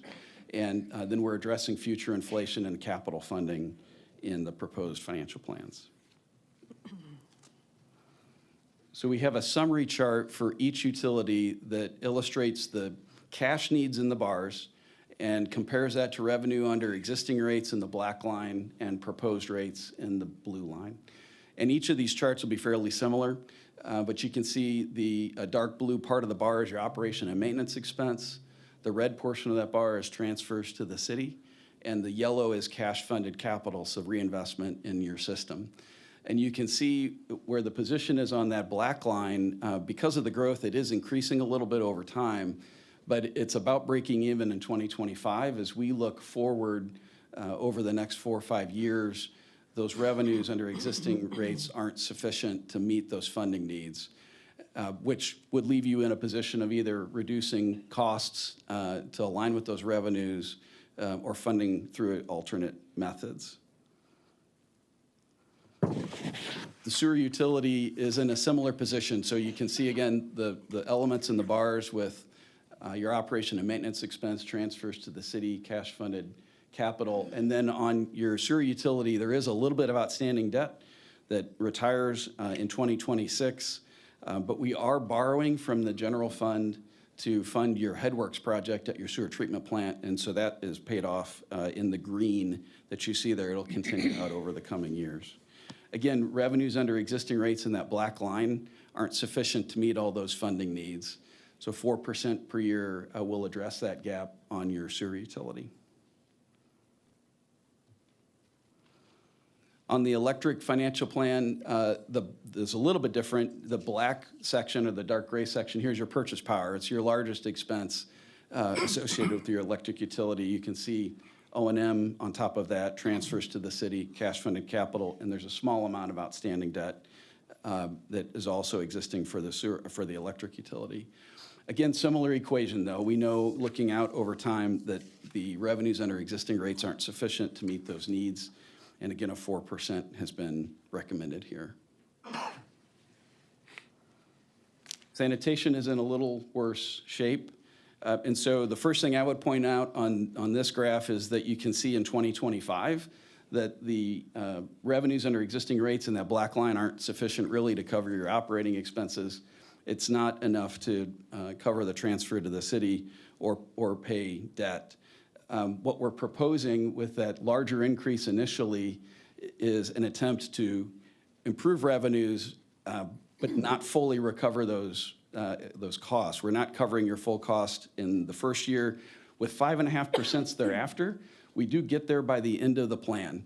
And so the plan was developed really to be, as much as it might not feel this way, to be as least impactful to your ratepayers as we could. But the fact that your revenues under those proposed rates is less than those bars means the general fund is going to be helping support your sanitation utility until the end of that study period. This graph we didn't show last time, and I think it has some important information in it. The black line represents in dollars what a 90-day operation and maintenance reserve would be, which is your general policy at the city. And you can see in 2025, we're not at that level. The blue line represents where we believe we'll be with the revenue increases that have been proposed. And so in 2029, we do get a little bit above the 90-day, but there's a fair amount of capital that's being funded in 2030. So it pulls that back down below 90 days. The red line depicts how quickly things erode if we don't do something with your rates. And so it's a pretty substantial erosion that happens really quickly, and it'll snowball. We simply can't afford to address your future expenses with the revenues that we currently have.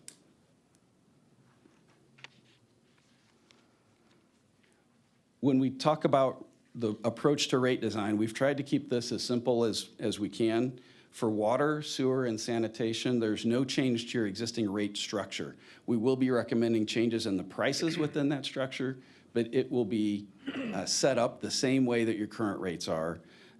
For electric, we are proposing a couple of changes. One is the consolidation of 2 customer classes. We'll talk about that a little bit more later, but it's your small power and large power who are getting essentially the same level of service. They have slightly different rates, and we would recommend just merging those 2, and there'll be some rate impacts associated with that. We would also propose freezing the heat rate that you currently offer to any new customers, and then sunsetting that over time. And we'll talk more about that too. When we look at the way we've adjusted the pricing in your utilities, for water and sewer, it's a uniform increase. So that 4% that you saw proposed as a revenue adjustment will impact all of the rates on your water and sewer utilities at the same 4%. It's considered an across-the-board increase, if you will, and it's a pretty straightforward way to adjusting rates. On the electric side, you will see generally an attempt to stay at the 4%. There's a little bit of movement that happens among your customers because of the large and small power consolidation and some other small rate adjustments. But there's a little more diversity of impact there relative to the 4% per year increase. And then on the sanitation side, all of your rates are going up. Your transfer station rates will be proposed to go up the most, and your residential rates the least. And that, again, was an attempt to try and be as aware as we could of the impact to your customers. All of your utility services have some element of service provided outside the city. It's based on a multiplier of inside city rates, and we're not proposing any changes to that either. So when we met a month ago, we looked at the impact to the average residential bill, and this will show you what is actually projected to occur with the rate design adjustments that have been made. And if you look at 2025, the total utility bill is $202 roughly. In 2026, that would be proposed to increase to about $213. The majority of that change is happening in your sanitation, but it's about a $3 change in that rate. You can look at the sanitation bill moving from 22 to 25. So that 20% feels like a big change. I think on the residential rate, it's actually just about 15%. And then when you look out over time, you can see where the bill would go as future rates are adopted under this plan. When we look at the impact in 2026, it's about a 5% change in that bill. But if we look at it, that's the high point because of the change in the sanitation rate being higher in that year. Average across all of these years is about 4.2% per year. And so that is the summary of the impact to your residential rates, kind of why we're proposing the change. What we'll do now is step through each of your utilities, and I'll show you the existing and proposed rates and highlight the changes that we're recommending. So on the water utility, you have a minimum bill at the first 1,000 gallons. So no matter what if you use 0 or you use 1,000 gallons, that's your fee. As your usage climbs, the rate blocks change a little bit. You've got a declining block, which means the more you use, the lower the cost, which is a feature we see in a lot of utility rates. And then you have outside city service that is set at a multiplier of inside city. The rate of change here is 4%. So all of these rates are changing at 4% per year. That's that across the board concept I mentioned to you earlier. And when we look at the residential bill, what we've tried to do, and I know this is a little small on the screen, is to show impacts across different levels of use for your residential customer class, whether it's 1,000 gallons a month up to 25,000 gallons a month, which would be a pretty large residential user. Your average is about 6. And so in the regional bill comparisons that we'll show you, we're comparing against 6,000 gallon user across different utilities. That's your average. And if we stay focused on that, you can see the bill on line 3 would move to $39.38 in 2026. It represents on line 8 about $1.51 per month change. And you can see, depending on the level of the bill, the dollars change. But if you look at the very bottom section with the percentages, you'll see that uniform 4% increase across all users. Because we have an across the board adjustment, you'll see an equivalent change on your commercial and industrial bills. They too will rise at 4%. They've got larger usage and larger bills, of course, but the magnitude of impact is 4% for them as it is on the residential side. And I mentioned the regional bill. You can see the comparison here. So under your existing rates is the solid green bar, and you can see you're currently pretty far below the average of $44. When you make that adjustment, that $1.51 that we saw in 2026 changes your position here just a little bit, but still again below average. And what I would point out on these graphs is that this would assume that nobody else, none of your neighbors are changing rates next year, and the likelihood is that some of them will. So I would expect the overall average to be increasing over time. So that's the water utility. On the sewer side, it's a pretty similar story. You have a similar structure with a minimum bill and a declining block usage. And again, we're adjusting those rates at 4% across the board. It's a pretty simple approach. So all your rates here are increasing at that same proportion level. When you look at the sewer impact to the residential bill, again, you can see there's about a $1.79 change on row 8 in 2026 associated with that first 4%. And you can see at the bottom how all of the bills are changing at that 4% level. And because we had a similar approach to rate design on sewer as we did with water, your commercial and industrial bills changed at the same rate, 4% per year. Again, higher overall bills because of the higher usage, but pretty uniform change.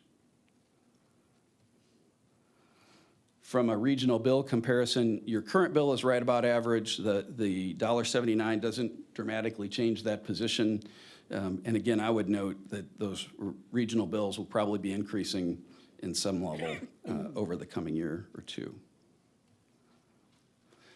The electric utility has a little more going on with it in terms of change. So I mentioned freezing and sunsetting the electric heat rate. That is what we mean by that is we would recommend just eliminating that rate as an option for any new customers. And then by 2030, phasing that rate out for any existing customers as well. And in that way, you would be migrating them to a standard electric charge for that service. The concept of an electric heat rate is really one that we don't see very frequent in the industry anymore, and so we would recommend phasing that one out. And then on the large and the small power, there was a little bit of a rate differential in your rates between those two classes. They received the exact same service using the exact same infrastructure, and we would recommend consolidating them, which moves their bill a little bit in the first year, and we'll show you that here next. 2 slides away. This is your proposed electric rates. So you can see for the different levels of customers that you have a customer charge and a charge per kilowatt hour. Some of them vary by season, and some of them don't. The impact to your bills, there's a lot going on in these next 2 charts, and the intent here is really just to show you the impact to different types of electric users. So on rows 1 through 7, we have different levels of residential users. The average is on line 4. It's about 832 kilowatt hours. And you can see as you look across line 4 that there's about a 4% per year change, pretty level and uniform. In 2026, it means about a $3.90 adjustment. It varies a little bit within that class because we are recommending the fixed charge on your utility go up just a little more and the volumetric a little less. And so you see a little bit of divergence around the 4% average, depending on the level of use. On the commercial, it's a similar story. You can see the average at about 1,869 kilowatt hours at about 4%, with smaller users having just a slightly higher adjustment and larger users just a little bit less. There's more going on here, and so these are the two classes that we recommend merging, and that happens in 2026. And so you can see, depending on the level of use for the small power, some of those bills will actually be going down just a little bit. And on the large power side, you'll see a pretty uniform 5% change. They're going up a little bit more as we merge those two classes. Once that merge is done and they're all on the same rate, the rate of change beyond that is about 4% per year. So it's a stable adjustment after that first year of transition. From an electric regional rate comparison, if we look at the cost per kilowatt hour on average, you're just a little bit below in 2025. In 2026, you'll be just a little bit above. Really not a large change relative to your peers in your position in this graph. The last utility is sanitation. And so the structure here varies depending on the type of use you have, but it's all fixed charges. So there's not a volumetric concept the way there are with the other three utilities, but you can see that residential 96-gallon service, and then all of the other commercial curbside dumpster roll-off, and then the transfer station. The transfer station rates are the ones I mentioned are going up a little bit more, and then the residential 96-gallon service a little bit less than that 20% that we talked about for 2026. When you get beyond that, it's a 5.5% change. And when we look at the impact to your sanitation rate for that residential service, you're a little bit above average today. That position will continue, we believe. But I think it's important to acknowledge when we look at your comparison of your residential bill, there are some additional services that you offer to the sanitation customers that aren't necessarily in the rates that other communities provide. And so curbside recycling service is one of those differentiators. And then the curbside yard waste and brush collection service would be another. So there are some additional things that you're doing for your residents that I think in part help support that differential in rate. So kind of back to where we started at the beginning of the presentation here. Again, you can see that impact is about $11 a month with the change in 2026, about 5.2%. And then going forward, you can see how that bill trends. Average increase after that point is about 4. The increases that we're proposing really are intended to help stabilize the financial position of your utilities, help them become more self-sufficient and self-sustaining. And that really was one of the primary goals of the objective and the driver of what you're seeing here. So final comment would be utility rates haven't been adjusted since 2021. We know they're not sufficient to meet, in some cases, your current costs. And as we look forward, we see even greater challenges in addressing future needs. The proposed increases help stabilize those utilities. We don't get as good of a result on the reserves as we would like. But again, we think that's manageable for you in the way that you manage your funds here at the city. We would like to see ultimately that above 90 days. Under your proposed rates, the 2026 average bill remains comparable to regional peers. So there's not a major change in the way your costs compare to your neighbors. And we would propose adopting the rates that have been put forward before you from 2026 to 2030. And with that, I would be happy to address any questions you may have. Directors, any comments or questions this time? Madam Mayor? Yes, David. I have a question on the pages for the 4 different utilities rate comparisons to the city. The last time you were here, I asked why we did not have more close cities to Siloam, like corridor cities, that were in this comparison, and I believe you said you'd look into that, and there's been no changes that I see. We've got Nixon, Missouri, which I don't understand why they're here. I think when you have graphs like this, that unless you take all the same variables, all the same elements that you're looking at, you're not comparing apples to apples. You're comparing apples to oranges. And you've got Blytheville here, which is not on any of the other utility comparisons. You've got Fort Smith. You've got North Little Rock, Berryville, Jacksonville, Little Rock, Nixon, and Ozark, Missouri. None of those are on the comparisons for water, sewer, or sanitation. Now, on the one for, is it on electric, or no, the sewer, we've got most of the same cities, but there's no Searcy. And then on the one for the water, we don't have Bella Vista.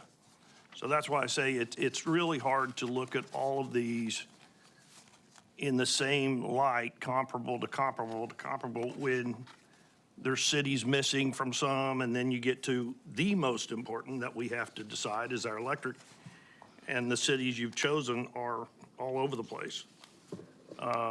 So it's frustrating to see that what I asked for did not get any change at all on the report. And Director, I remember you mentioning Searcy and Bella Vista, and we'll go get that for you, sir. I had intended to do that, and we didn't capture it here. I can speak to the difference between the cities surveyed for water, sewer versus electric, and part of the complexity here is the rate providers are different in some of those cities. So there's going to be a little bit of difference in the way that the information is conveyed by utility, but there are some common areas, and you pointed out some that were similar and some that were different. Well, this page here, the electric rates are very, very close across the board. The highest being, both the highest at the end are in Missouri. And then the third highest is in Little Rock. But I just recall on this page alone is where I had said it would be nice to know the comparable rates for all our local cities down the corridor. The one that we have said several times that we are often compared to in size and expenditures is Van Buren, which is also not on this list. So it's the electric rate comparison that I would have liked to have seen more information. I understand. Madam Mayor, Yes, Mindy. to kind of piggyback on what David is saying, it seems like when you all did this rate study before, we also had a page that had the total utility bill comparisons between cities. And that, I think, would be helpful as well, because you're telling us what our totals will increase year by year, but how does that compare to some of these other cities that mentioned in some of the other? You mean for all the utilities? Yeah, the Yeah, yeah. whole total. To the other cities. Yeah. There may be some that don't provide all the utilities we do, but there may be some that do. As much of a comparison as we can get, yeah. I understand, and you're right, Director Allen. I think there will be some that don't provide all those services. Probably a But lot as that many don't of the provide ones that electric. do provide as many as we do, it would be great to see where we fall in that. And we're not voting on this tonight. And so this next question may be better for when we do start voting on it, but I did have a citizen in my ward reach out to talk about the freeze and sunset with a concern about existing customers that are all electric having to be kicked off that plan in 2030. So, and I don't know, I guess it would be helpful to know how many all-electric customers we have, because I know it's not the norm, is it? Correct. Adam, can you address that question? How many electric customers? All electric?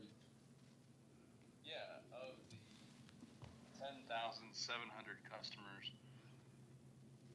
Residential all electric, it's about 1,800. Okay, so not even 20%? So we're not proposing to change them and pull the Band-Aid off. Normally when we do a change, a structural change like that could potentially impact folks, we always recommend to give them 3 to 5 years of advanced notice so they can prepare and that you don't kick anybody off immediately. So it I gives understand. folks years to prepare. That's really important. Thank you. Yeah, I do understand that, but I also understand the concern about, and we have made the decision before to grandfather permanently people in certain situations. And the change happens when the ownership of the home changes. So, okay, thank you. It's a good point, Mindy. When I built my home, there was an incentive to go electric, and I put one of one and one of the other, and there are some who went all electric, and if they build their home last year and went all electric, and then we remove this within 5 years, it's like you've lost all the benefit. That was the concern, and this particular resident also pointed out that the average per kilowatt hour in 5 years will be almost twice as much. So they would have to, they wouldn't have their discount anymore, and then they'd go up that much more, so. Did you? No. I just want to say thank you for the study.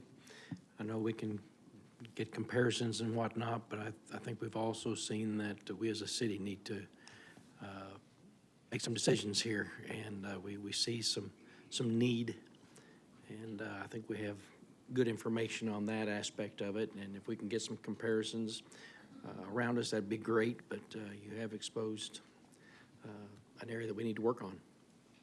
Thank you. Brad? Well, I dug back on the first time we brought you around, so I won't bore you with the details of how you got selected in the first time, but there are 4 key points I took away from that study. Was we need to be proactive, we must embrace and implement ways to create revenues to offset increases. Study prepares city, and most important, informs the citizen. And the 4th is, this is a study preparation planning that helps us address concerns in the future. And at that time, we were CPI, and if we would have stayed CPI, we more than likely would not even be having this conversation. Having said that, at the time we changed, your proposal then was on the electrical side, we reduced by 50, water was reduced by 70, sanitary sewer was reduced by 20, and then I find it amazing again that solid waste was an increase by 60%. And once again, on solid waste, we're back at that. And I know the impact Gentry is feeling, and every city around us is going to have an increase if you watch their board meetings or read their packets. So it is a challenge. I appreciate the data, because really this is just, it's data driven, and emotions are getting involved, but this is city business numbers. These are numbers, and this is reality. And if you break it down, even though it seems big, we said this before when we froze the rates in 21, and we took monies out of the reserves to compensate for GRDA, didn't collect revenues, we were going to kick it back in 22. And if we would have increased them 0.01%, there is going to be a voice in the community says, there you are raising rates again.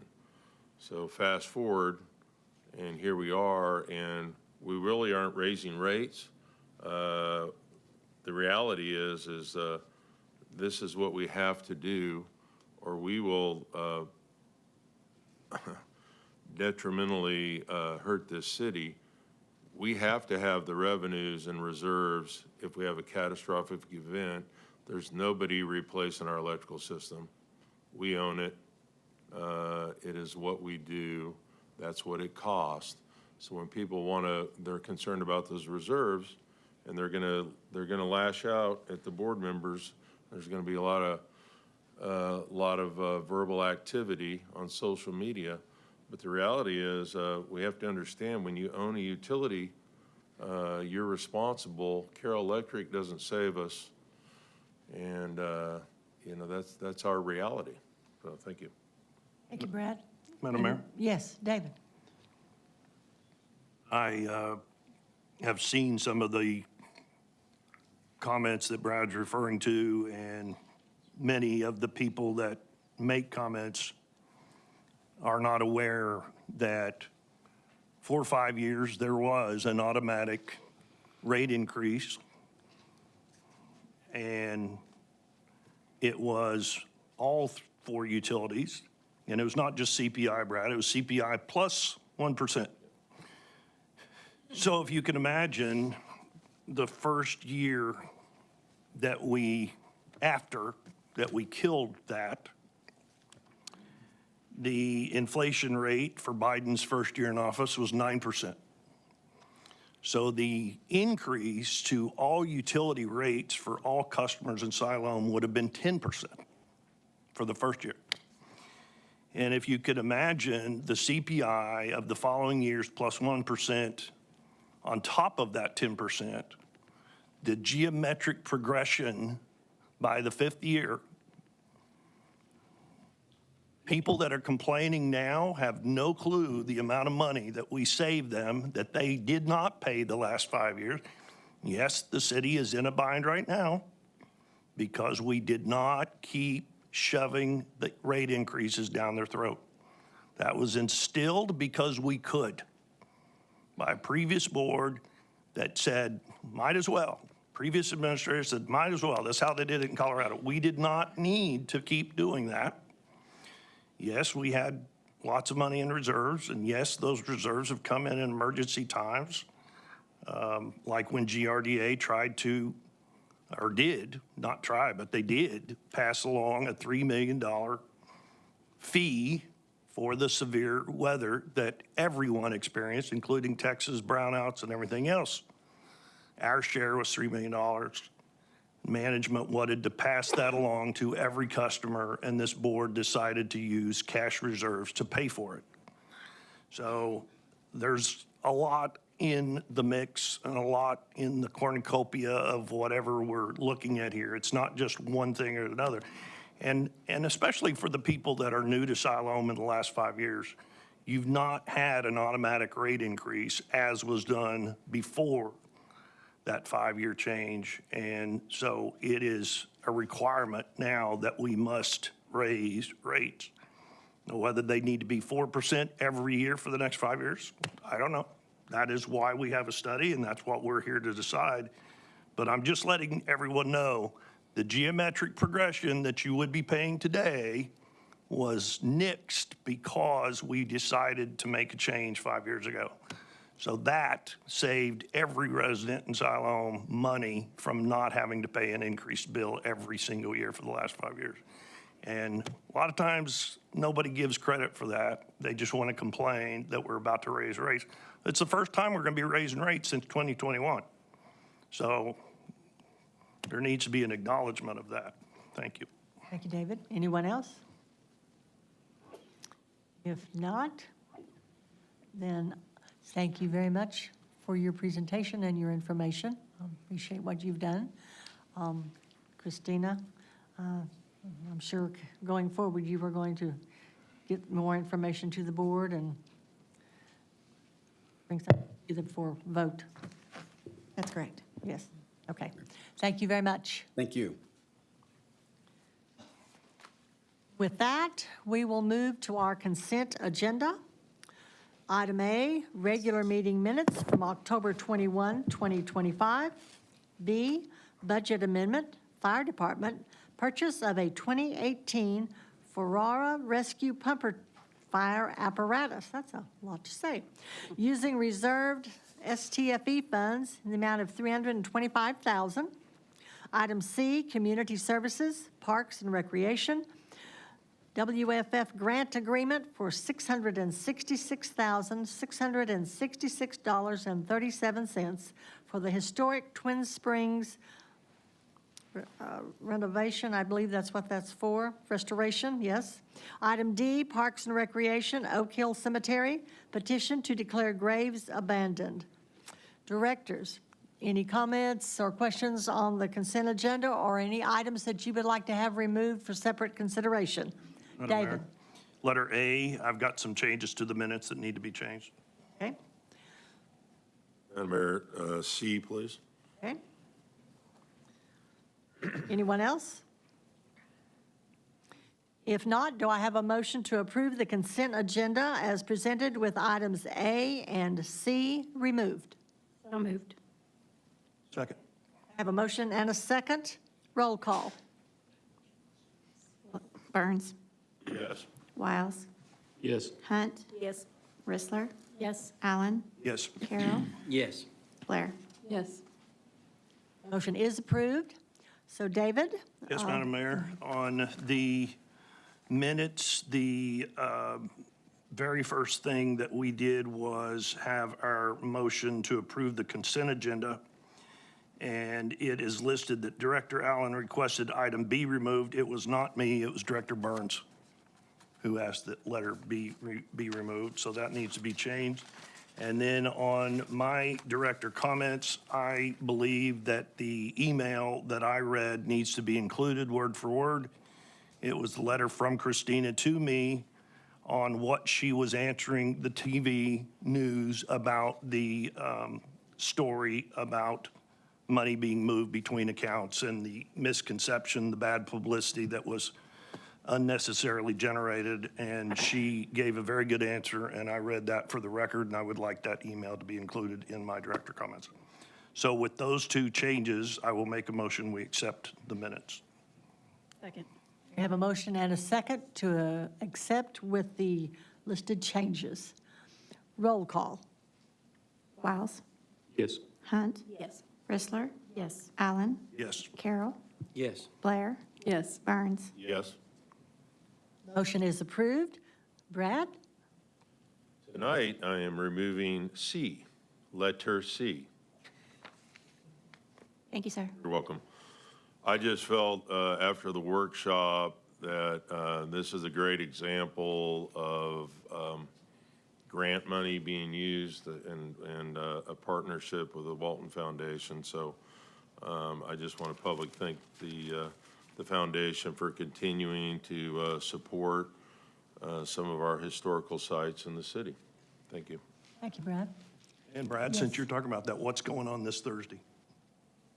The gazebo. Ribbon cutting, The gazebo, which we got from a grant. which we got from a grant at our historic gazebo. Yep. I just threw that out there since he brought that up. It is. Absolutely. Well, I was on that committee, and I disagreed with most of what they're, no. Travis does a great job, and that's another one. And yeah, I'll tell you, one of the concerns on that, a little off topic, but, really preserving what we remember being historical. So the changes, I think, they did a really good job of, it's still the same, a little bit better, Right. and it still fits in, and it's not, it doesn't pop, it still has that good flow, and that's important in historical areas. Pardon me, Yes. Madam Mayor, just for the citizens who are listening now, isn't the ribbon cutting Saturday the 8th rather than Thursday? 4:30. Okay, yeah. I thought it said Thursday, so I don't know, maybe I'm wrong. Yes, Betsy, you are correct. Okay. You are correct. Travis is back there doing Oh, this. okay, I so- can't. That Oh, she's right. I don't know curious. why I thought it said Thursday. Yes. It's, most ribbon cuttings are Thursdays, but this one is Saturday, so. So I won't show up Thursday, I'll show up Saturday. Okay. I would have been standing there going, where's everybody at? Anyone else, directors? If not, do I have a motion to approve the community services acceptance of the grant from the Walton Family Foundation? Moved. Second. We have a motion and a second. Roll call. Hunt, Yes. Rissler, Yes. Allen, Yes. Carroll, Yes. Blair, Yes. Burns, Yes. Wiles. Yes. Motion is approved. With that, we will move to our contracts and approvals. Updated job description for the city administrator. Christina, you going to brief us? Yes. So the city administrator's job description must be finalized before the recruitment firm can initiate the search process. The version presented today is identical to the one previously reviewed by the board. And the board can choose to approve the document as presented or make any desired revisions. Thank you, ma'am. So, directors, you have reviewed that job description. I believe you approved what was presented, and our attorney has reviewed, and it is acceptable as presented. So, do I have a motion, or do you have questions? Let me ask that first. Do you have any questions or comments about that? Madam Mayor? Betsy? I had actually asked Christina about this earlier. Whether it's the job description or possibly in the contract, the city administrator is not held to the standards of the employee handbook, and that seems to me like something that we should change.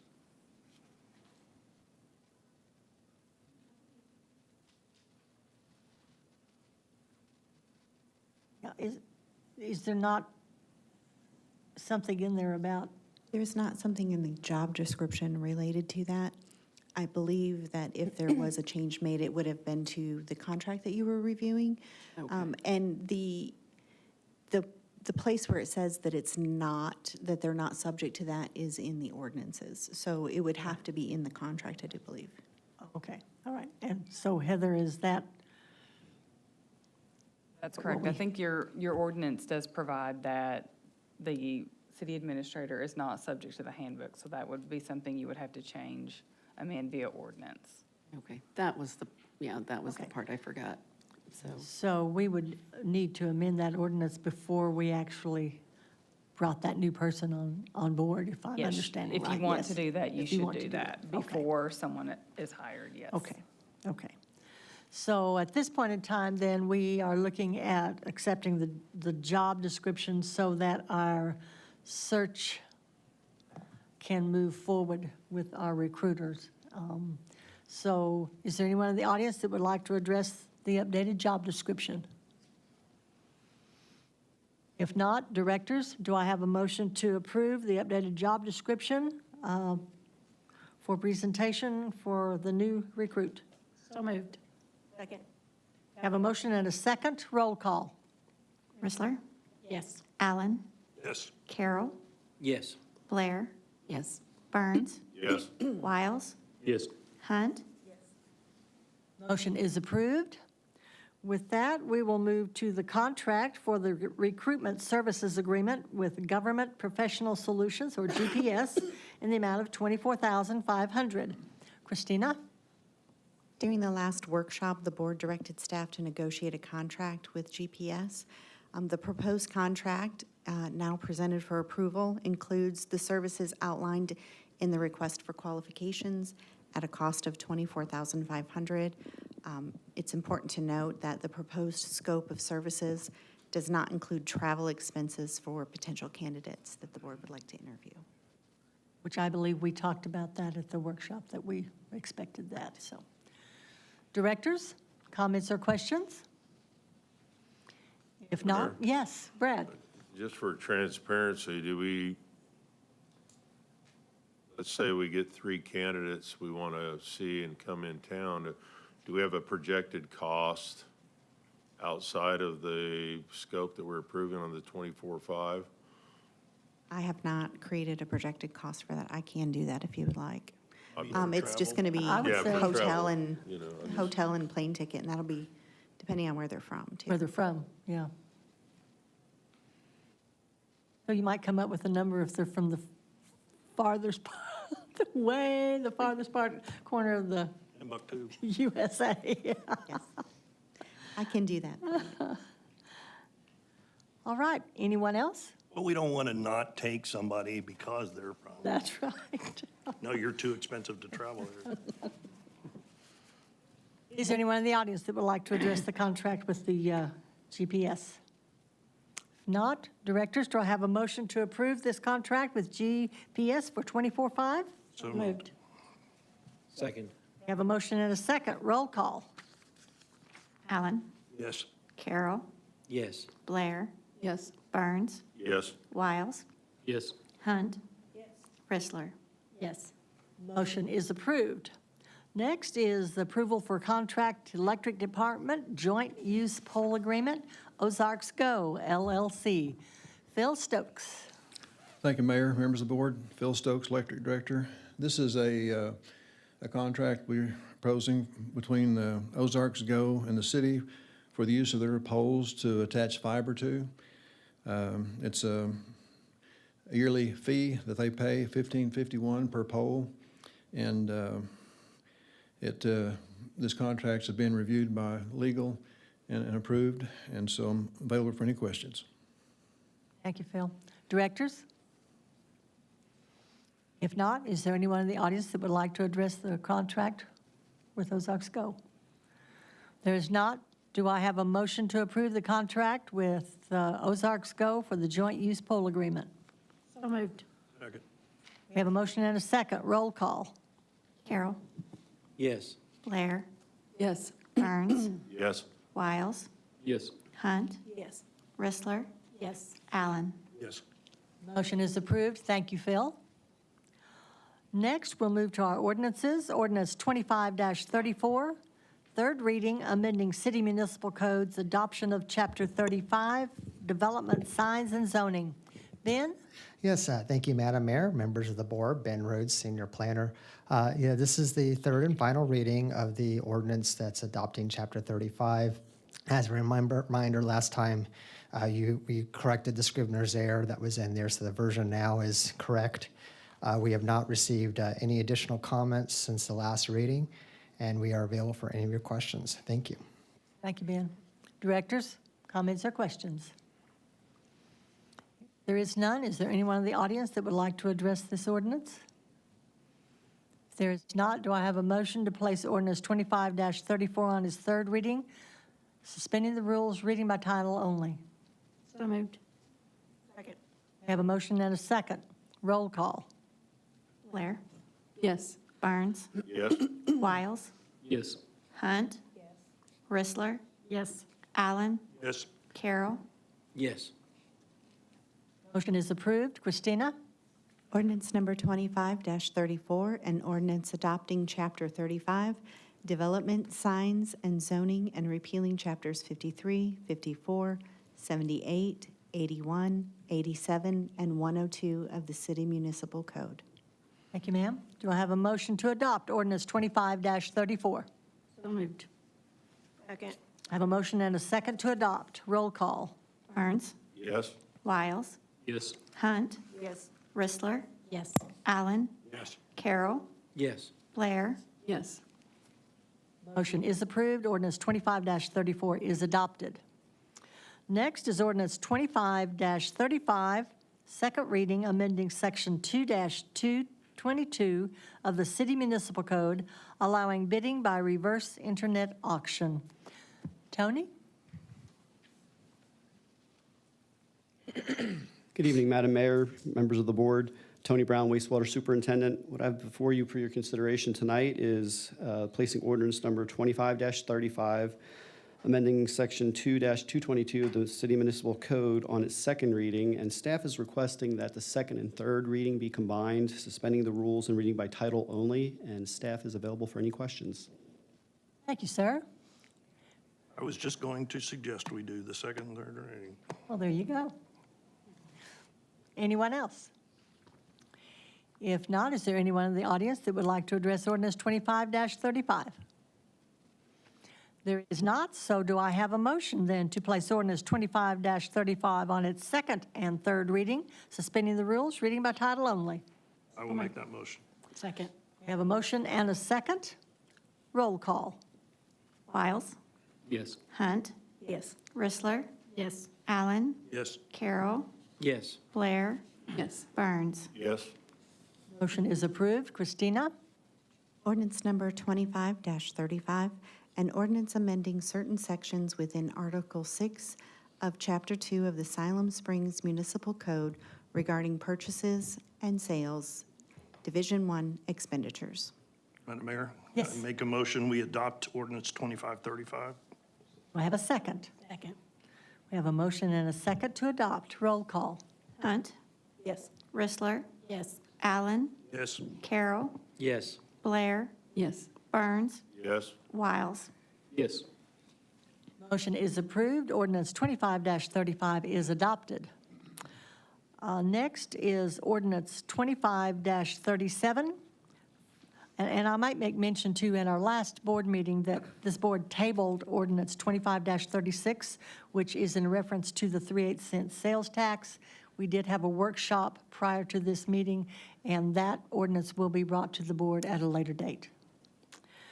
Next is ordinance 25-37, first reading, amending section 102-21 of the City Municipal Code, rezoning from A1 to C2, 3,800 and 3,900 blocks of East Highway 412. Kyle? Thank you, Madam Mayor, Directors. Kyle Belt, Planner.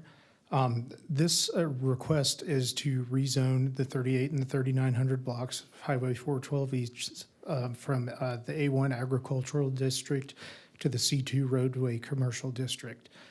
You can see it right here on the map, but a better way to put it is it's right next to the McDonald's over on the east side of town or west, excuse me, sorry, the east side of town. And it fits the comprehensive or future land use map as regional commercial, which is a great fit for large offices and shops. That right now, what they've got planned there is a commercial application, and this gives a good aerial view of it. And staff has received a request for information and provided information concerning the rezone, but we haven't received any other calls or correspondence. We're available for any questions that you may have. One thing we'd like to point out is that the Planning Commission found that the rezoning met the minimum lot requirements of C2 zoning and is compliant with the guidance of the future land use map. Thank you very much. Directors, comments or questions? Kyle, can you repeat that last sentence, what the Planning Commission said? Sure. The Planning Commission found upon their review that the rezoning meets the minimum lot requirements of C2 zoning and its compliance with the guidance of the future land use map. Anyone else?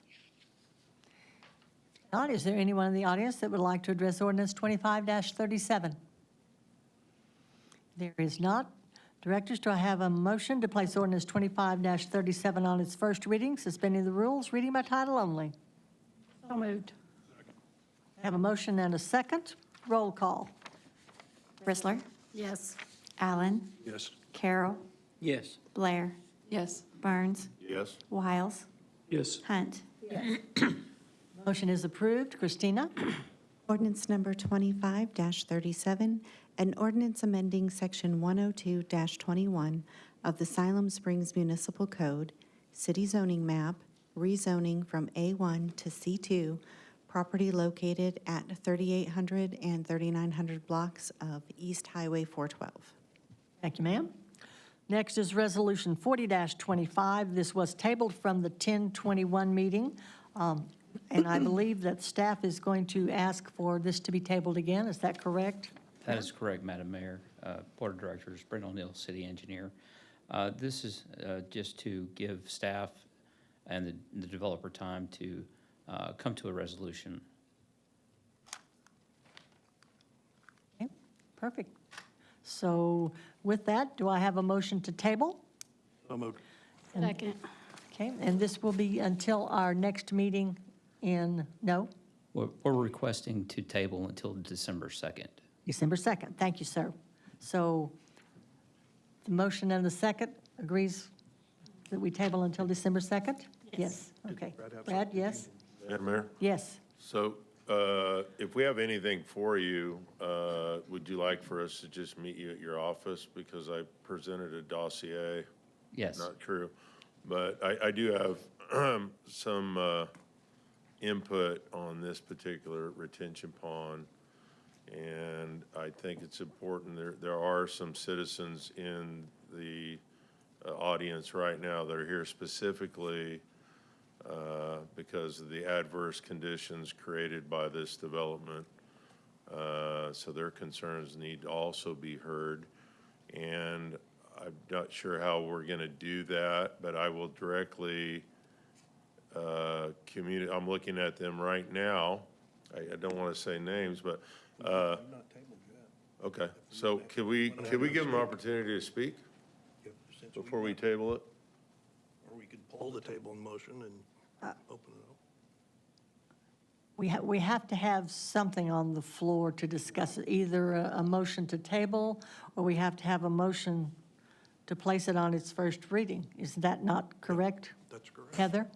Yes, so if you want to allow this, I think you can allow discussion and still table it if you want to hear from the people that are here tonight. I think you can still do that. Okay, so do we Under need the to have table our motion? discussion before we have the motion, or have the motion to table and then the discussion? Make it cleaner, Director Allen could rescind his motion to table, and you could just do a motion to discuss Okay. and allow discussion, and then follow that up with another motion if you want to. So David, do you make that motion for Did somebody discussion? make a second? Whoever seconded has to withdraw, and I'll withdraw my motion to table. And I withdraw mine. And I will make a motion to have it go into discussion. I second. So we have a motion and a second for discussion.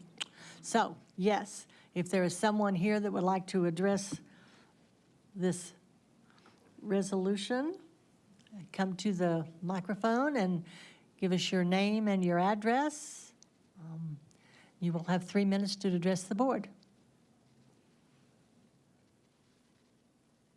I am the discussion. Oh, good.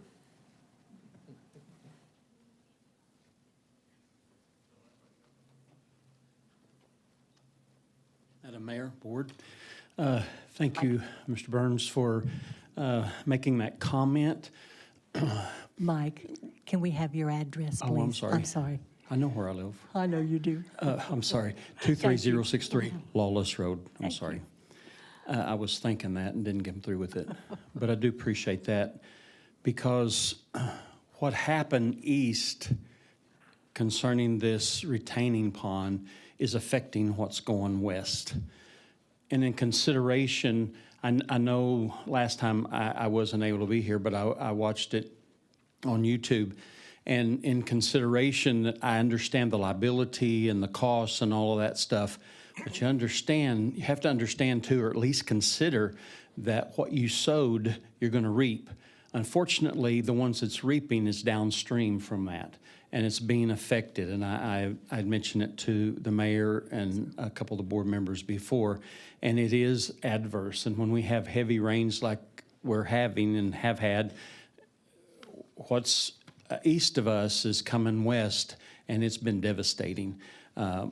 The ditch behind my house and along that avenue, and what these other citizens are concerned about, that last rain almost brought the banks up to my back fence within about maybe 3 or 4 yards of my back fence. If that. And so I appreciate your consideration, and I know that there is some liability there, but at the same time, that was created, and I think a lot of times things that are created, we're not dealing with what effects that it has to deal with later down the road. I appreciate your time. Thank you, Mike.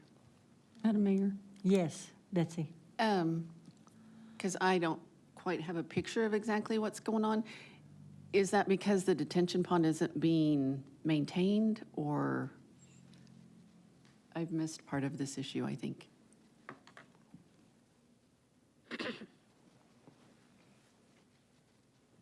Thank you. No problem. There's not much water retained in that pond.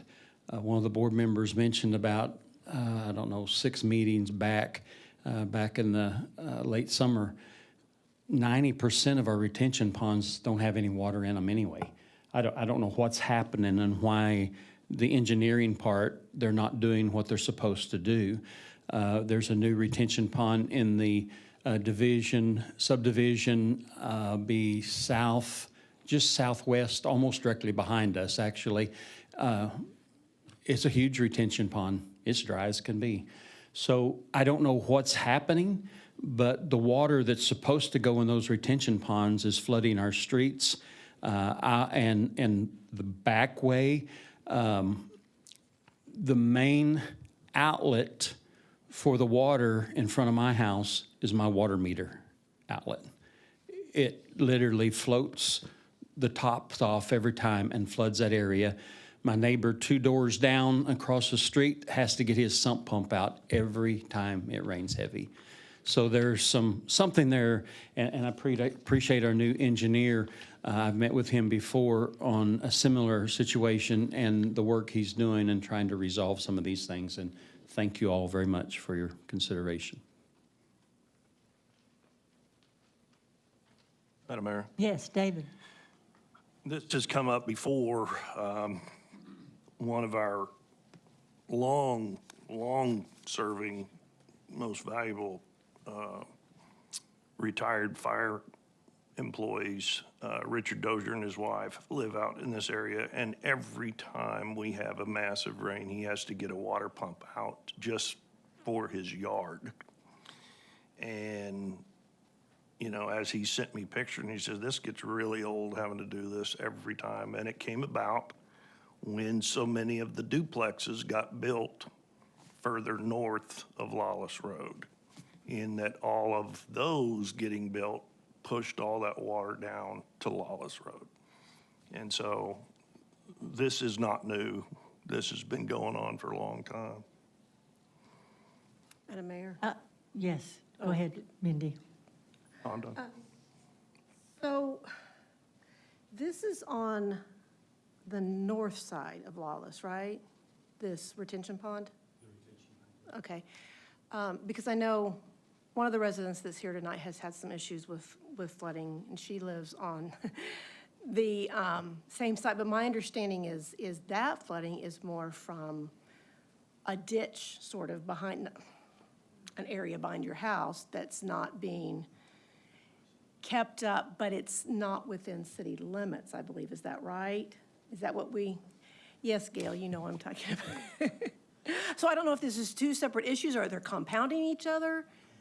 Okay. Compounding, yeah. What happens? So Gail, I'm sorry. Yeah.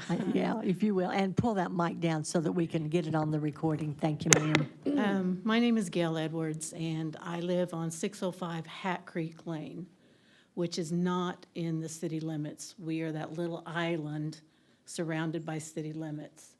And there is a large drainage ditch that runs between my home and Mike's home. And what happens is we've got water coming from Lawlis, north of Lawlis, through a drainage ditch. And then we also have it coming from the east side of our neighborhood. And in July, when we had that heavy rain, there was debris that was washed down from the west. All this water came in, grabbed all this debris, and blocked two of the large drainage pipes right next to my home. And when that happened, in the middle of the night, all the water came out of that ditch and came down Heritage Ranch Road, down Hat Creek Road. It flooded my home, and it flooded Deborah and Tim's home and Esther Johnson's home, who are in Bridle Creek. It ran all the way down Hat Creek Road into Bridle Creek Road and into their homes in the middle of the night and flooded their homes. Tim and Deborah had, what, $190,000, $150,000, $160,000 worth of damage in their home. Basically, they had to gut their home and start over, as well as Miss Esther. She's 85 years old. The drainage was covered up, is what backed it up. Yes, it blocked. The There was storm so drain. much debris that it literally blocked two of those big pipes. And so the water just came right out, right down our roads. So, and their problem is we're not in the city limits. So you guys wouldn't come out and help take the blockage out. We're in the county, but now the county says, because of what happened in our subdivision 20 years ago, that the streets and the roads and the drainage ditch was not dedicated to the city. We suddenly find out we're the private owners of Hat Creek Lane and a ditch and Bridle Creek and Heritage Ranch Road. We're now the owners. We had no idea when we bought that home 4 years ago that we owned the ditch behind us. Well, and in fairness, I do think someone from the city did try to clean that up one time, but one of the residents was concerned Yes, about. before the law But was yeah. changed on the, where the city was able to come out a mile outside the city limits and maintain, they did come out, but we had one of the homeowners came out and yelled at the city. I was so excited to see you guys out there and starting to clean that drainage ditch out. But he came out and said, we're not in the city limits, you guys aren't supposed to be out here, and he ran him off. It's been a nightmare for us. We've talked to Mr. Paxton, we've talked to your attorney, we have talked to Benton County Mayor, Judge Moore, and in fact, we have a meeting with him next week, because Benton County won't help us, and the city won't help us with that large drainage ditch. We've been advised to get a lawyer. I've contacted 3 different law firms. One wouldn't even return our call. One said they didn't have enough time. The other one said we would be a $5,000 retainer fee and an additional cost after that to find out how we can get somebody to help us with that drainage ditch. It's huge. However, the board did not take you guys in to the city limits was where the fault lies. It should have, because you're an island, you are an island. Right. When you try to do an annex extra property, and you always put our little island into that big annex proposal that you put out, and of course, it's never gonna pass. So we're stuck out there. We pay all city utilities. You know, it's just ridiculous what we're dealing with right now, and we can't get any help. And our homes are gonna flood. Every time it rains, I'm out there looking at that ditch, making sure it's not getting blocked for some reason, for that water to come out and flood our homes again. So that's where we're at.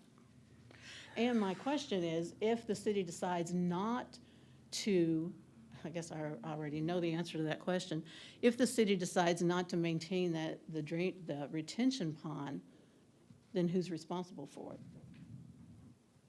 And Chris, I think we've had that discussion, who ultimately is responsible for that if Yes, we don't ma'am. accept it. So that, I believe, would become common property of the homeowners. It has come to my attention, I believe that there was a question whether or not they organized a homeowners association. So the question of the day is, what happens to common property when a homeowners association is not organized? The homeowners Which it was supposed to be, right? Whenever that subdivision was put together, it was supposed to be. I know, we don't require, I know we don't require something that they it, have but- to file from the developer to the county as the covenants of a homeowners association. So if that fails to be filed properly with the county, or if they fail to organize that, and there's some real estate professionals in the room that are more familiar with that process than I am, city law is totally separate than covenants. So as far as what we are looking at from a code enforcement, and I am the director of code enforcement, from a code enforcement standpoint, if it is common property in a subdivision, then each of those homeowners has an obligation and a duty to maintain their common property. So if we were to abate that property, then it would go to the city attorney's office and evenly be divided amongst the property owners. That has been how other cities have successfully moved forward with that type of issue. It is rare, but that is the only solution to a common property where multiple entities have a common property that was not dedicated to the city. In this case, if there is not a drainage easement and it was not properly dedicated to the city in the 10 days after the final plat was filed, thank you, Megan.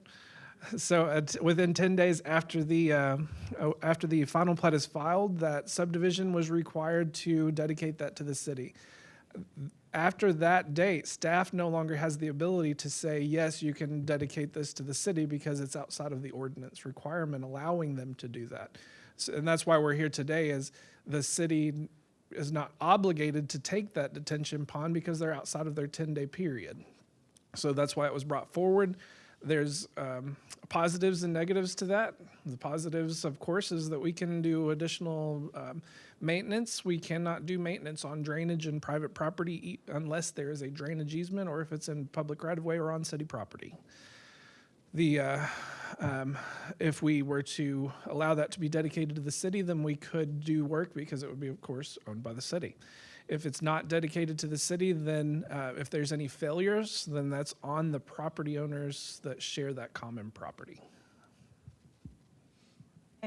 Madam Mayor? Yes. So just so I understand the concern, your concern is if the city does not take over the maintenance of that it may not be taken care of.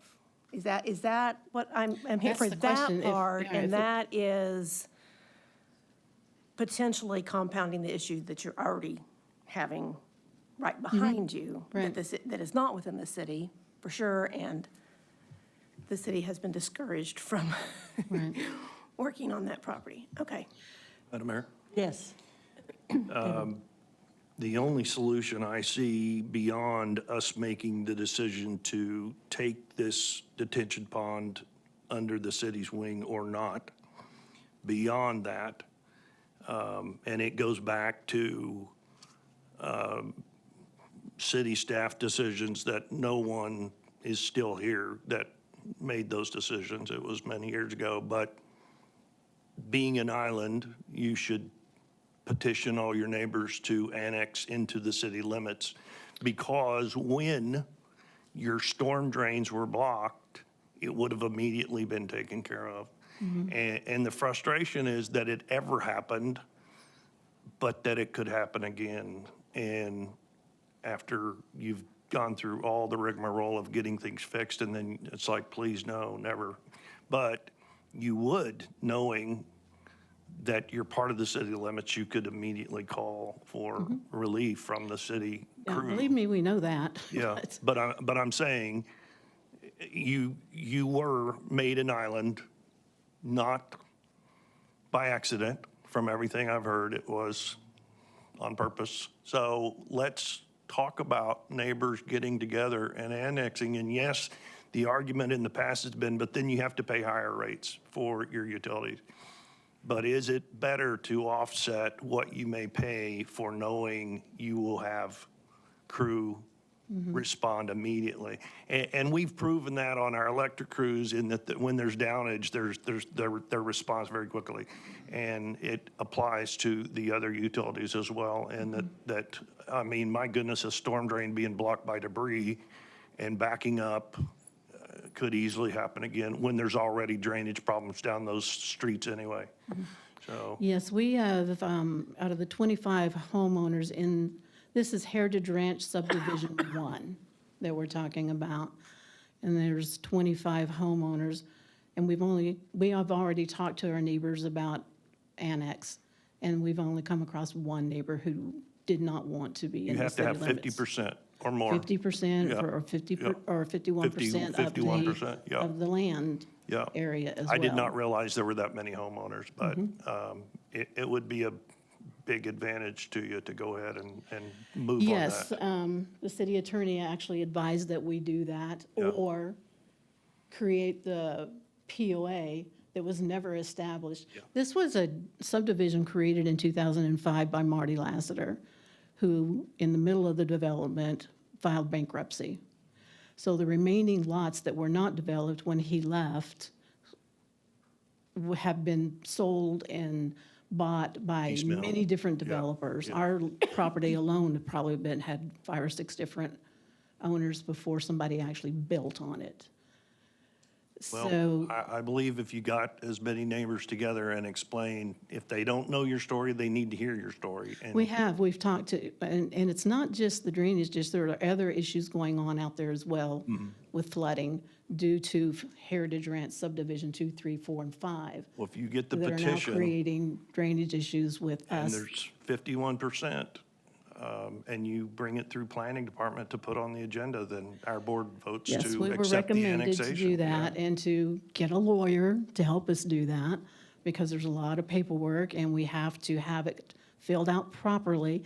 And you still didn't have to accept it once we went through all of that. We were told that as well. And we've been told that by the has to- county Yeah, the as county has well. to be involved in that too, right? Is that So not we could correct? spend hundreds and thousands of dollars and create all the paperwork and submit it to you guys, and then you could turn around and say no anyway. This has been a problem for too long. I believe this board would vote for it. It's, I don't know. We'll see. Chris, is Mayor, that- Yes, Madam Mayor, it is my understanding that, and I'm not going to speak for Judge Moore, but his offices have reached out to us to see if the city would be interested in annexing this area. Just based off of the information in the past, we weren't able to give them an answer to that, and I know that he was supposed to have meetings with some of the residents in that area. Right, we're meeting with him next week. Yeah, it would be awesome. I watch you annex property for developers. You change the zone and you bring them in and you let the developer do what he wants to do with it. But why can't you annex Heritage Ranch Phase 1 along with 2, 3, 4, and 5 that are out there, that are in the city limits? Why do we have to go through all of this and expense? Madam Mayor, just my understanding, and this may be completely wrong, but my understanding at one time was that there was not an interest from that particular community to come into the city. Right. So it sounds like there may be a change of heart Oh, yeah. now. Yeah, after this, So, yeah. And then, but did I hear you say that you're already on city utilities? Yes, we pay all, Most- everything but most- trash. So there wouldn't be a big expense with that. I mean, Exactly. if you're not already on city utilities, sometimes there's an expense, but. Madam Mayor, Yes, you'd actually pay less. yeah, coming to actually, the because city, you wouldn't have. not pay more. Yeah. But I also know there have been some recent annexations by request, by homeowners' request, individuals, and it wasn't that expensive to do. They went through the planning department, made everything, and it was just pretty cut and dried and got on our agenda and we voted it through, no problem. Well, anything you guys can do to help us, So greatly I appreciate don't it. think 'Cause there should be, you said hundreds of $1,000s in legal expense. I don't think that anything should cost anything like Yeah. that, just to annex. I'd really like to not have to get lawyers involved and go through all of that. Well, this is the man, Chris Paxton. Yeah. K-Pax. I would love to give her all the legal advice, but I can't, so that's why I have to say that. Sorry. All right, thank you all very much. So, I'm sorry, Mike, you have something else? One other thing. Mike Horton, 23063 Lawlis Road. Just to address when it wasn't interested in annexing, we didn't have all those new additions around us. Since we started talking about all of this, the county come and changed the signs to white. I thought that was kind of funny. But anyway, asking for your all's help, because a lot of what is been compiled upon us is the decisions you all have made east all the way to Hyco Street. All of those things that have been decided, south of us, north of us, east of us, it's all going downstream. And so that's why personally I'm asking for your all's help beyond everything else, because the decisions you all have made, we are that island. Gilligan didn't wreck the ship, the skipper did, but we're having the repercussions of that. And so I would really appreciate the consideration that the decisions you all have made. And I'm happy that you're wanting, our hands are somewhat tied sometimes when you're not in the city, as you're seeing. And so if we can get you in the city, that opens more for all of us. Thank you all for listening to us. Thank you. Thank you very much. And I believe that's one of the reasons we're tabling this, is so that you all can do some more checking and finding out exactly what we do need and can require and this sort of thing. Chris, is that correct? That is correct. And there's also, I just want to kind of make the board aware, the applicant can withdraw from this request. So there's no method of making, for example, the developer at this point install a fence. We can require it if they want to dedicate it to the city. But if the developer chooses to withdraw the request, we can't force them to sign the final dedication paperwork. All right. So Mayor, then, If you don't mind, are you trying to wrap it up? yes, sir? But that opened a question there. Question? I don't have a question. I just want to give a quick history lesson on where I feel we're going to go in 2026 to alleviate future problems. But the cause and effect was, when I was on the board and that development was going in, I was at those people's doors. I worked with Richard Dozier for many years. I met with the Mitchells.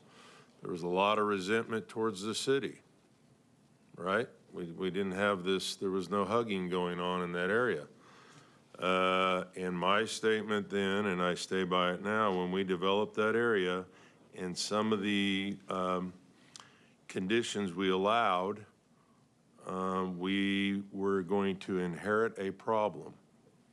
And so the retention pond is not your problem. That's a shallow, dry retention pond. Going into 26 with the Unified Development Code, we hopefully in the future will be developing retentioning ponds that actually work, require low maintenance and have a plant life in them that actually scrub the water and low impact development practices. Your problem is much larger than that. I feel pretty positive in 26, we're going to be looking at some watershed utility issues that are going to come about that will help future development. And I think the key here is we can solve this problem, but as a city, we have to change our practices, how we build, how we contain water, and it's going to cost some more on our front end. We've had RWP here do a low impact development. We talked about bioswales, how to time release water. There's a lot of things going on over there. So it's a shared thing. The resentment for coming into the city, our development practices then, and lessons learned, cause and effect, and can we do better? And I'm telling you, your citizens out there that we will do better. And those things are already in place. Staff's worked on it. We've got a whole new group on it. They've been working at this for a while. And it takes time. Unfortunately, I pray we don't get another bout of rain before we resolve the issue. So thank you. Thank you, Brad. Now, What Chris just stated, Madam Mayor, if I may, on whether I mean, I know it's going to be tabled, but when it comes back to us, whether we choose to take it, or as he said, they could take it back and not bring it forward, really it's a question, if we take it, we're then going to be responsible to maintain it. And that actually, after hearing the residents, may be the best interest for them and the city, that the city maintain it. Otherwise, it may not be maintained at all and cause further problems for the residents. So as we were discussing at the last meeting, it seemed to be negative towards it because of all the problems. That's why we tabled it. We're like, well, it very well could die right now or go away. I'm kind of thinking differently now that maybe it would be in the city's best interest to accept it. I mean, it's a matter of accepting it is what it is, yeah. Sure. So after, and really, if we had not had participation from the public, we would not know the full impact that everyone has gone through. And so we appreciate, you're more than welcome to still speak if you, but you have to come to the podium. Hi. My name's Deborah Tregaboff. I live at 2406 Bridle Creek Road. We did suffer a pretty significant flooding event. Until after the flood had happened, we had no clue that we had responsibility for clearing the ditch. And we're actually told that we're responsible for the maintenance of the road itself, not just the ditch. There's some confusion between the city and the county as to the designation of that road. The county says it is a private road owned by us and our responsibility. The city says, no, it's a public road. There's a long story that goes with that I won't go into in great detail here, but my question is, you said that the responsibility would go to the property owners equally as common ground. My question is, if you decide not to take it, is anyone going to tell those property owners that that's the case? Nobody told us. So it's not until after we have $158,000 worth of damage to our home that someone then says, oh, and by the way, you're also responsible to take care of those roads. There's a lot of questions that come to mind following from that. But my question is, if you decide we're not going to take it, who's going to tell these folks? There was nothing in my title insurance packet. There was nothing in the covenants. I've gone through everything in there. In fact, it specifically says there is no property owners association. So the city had told us, well, maybe go to the POA and talk to them. Well, there's no POA and nobody was ever expected to form one. So I'm just asking, because no one told us ahead of time, are you going to tell anybody that's out there purchasing the property or already having purchased it that they could be on the hook? Because they might want to come and talk to you before you vote on anything. Thank you. Go ahead. I was just going to say, I think that that's a question that maybe we have legal advice about, but I don't really think that there's anything that as a city Heather. Should do. Yeah. You should not be giving, the city should not be giving those notifications or giving that advice. Right. So. How did the people who are buying property find that out then? That's when you go to your realtor. That was the realtor's responsibility I had to a realtor, divulge I that. had a title insurance policy. Yeah. Do I need to get an attorney to go over every single thing that's written into law in Arkansas to make sure that I'm not responsible for something? I mean, that's not even But reasonable. if the county says you are responsible for the street, I'd be tempted to put a toll gate. You know, I actually have information on the fact that, and please, this is not trying to be confrontational, but the city legally should not have attached a road to our private road. That was an illegal act on the part of the city because. A lot of mistakes were made. So, you know, there's a lot of stuff going on around this that came out of this flood. So I just hate to see other people find themselves in the same situation we have. Because now if I said, you know what, I've had it, I'm selling my house and getting out of here. Well, guess what I have to have in my disclosures in my real estate? That's right. I had a flood. We don't know who owns the road. We don't know who's responsible for the ditch. Good luck. And guess what that does to my property values?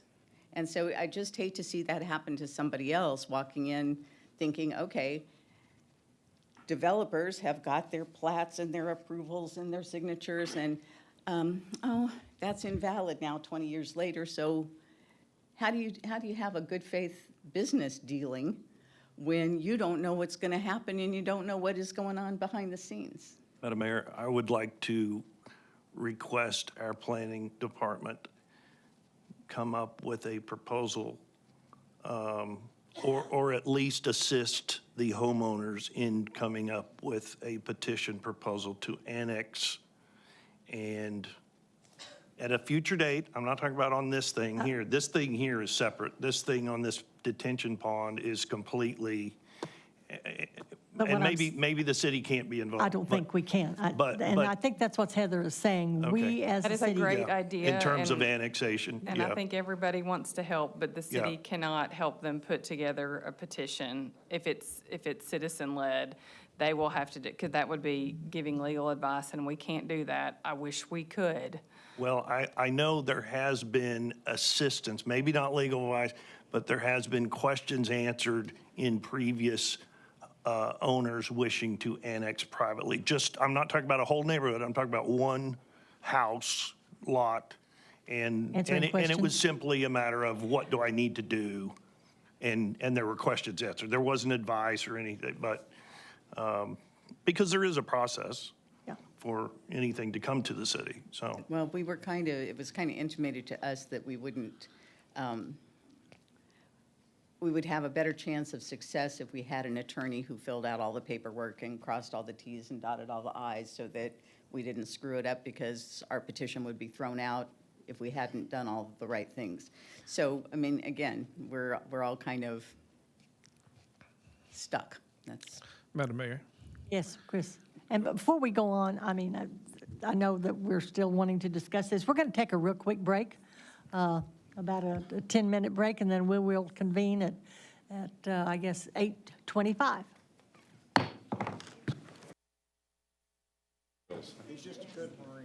We are going to call this meeting back to order. If everyone will please have their seat. Thank you very much for that. We've had a really good conversation, and I am, we kind of left it open so that we can continue this discussion if there is someone else that would like to make a comment or has questions, or if one of the board members would like to make any comments at this time.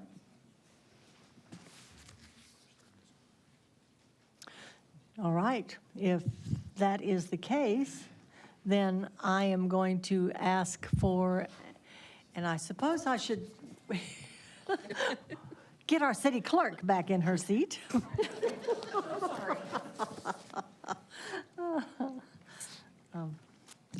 Yeah, and just let me say this. I think that after our discussion with the input from our citizens, and I think this board hearing what is going on and really getting a kind of a grasp for your situation, that I think that's one of the things that our staff will work on as we move forward. You know, there's some things, as our city attorney says, we can't give legal advice just because of lawfully, we just can't. However, there are maybe some things that we can tell you that we can't give you advice, but perhaps we can tell you. And Chris is very knowledgeable and very good at that. So I think as we move forward. The point that was made by one of the residents that even if they go through all these hoops and spend this money, we may still turn it down. I think we've kind of shown tonight that we would be more apt to accept an annexation knowing now what all has happened. We might not have before because we didn't know, but education of problems. I think that, you know, the more we know, that's right. The more you know as a board about a citizen situation, the easier it is for you to make a decision based upon what you know and have heard. So with that, because I don't hear anyone else that wants to come forward at this time, or the board has any questions, then I'm going to ask again for a motion to table until our December 2nd meeting. So moved. Second. We have a motion and a second to table till the December 2nd meeting. Roll call. Allen. Yes. Carroll. Yes. Blair. Yes. Burns. Yes. Wiles. Yes. Hunt. Yes. Rissler. Yes. Motion is approved to table. And once again, I will tell you all thank you for being here. I know the board is very appreciative of your time and of being here. Yes. Absolutely. So next is Resolution 41-25, Significant Development Permit for 1150 East Lake Francis Drive for the SS Chin Christian Church. Kyle? Thank you, Madam Mayor, directors. Kyle Belt, planner. So this project is located at 1150 East Lake Francis Drive. To give it a little bit more context, you can see here, this parcel directly below it is Trinity Pentecostal Church, if that gives you a better bearing. These are the train tracks right here. It is Zone C2, and that was approved on September 2nd by the board.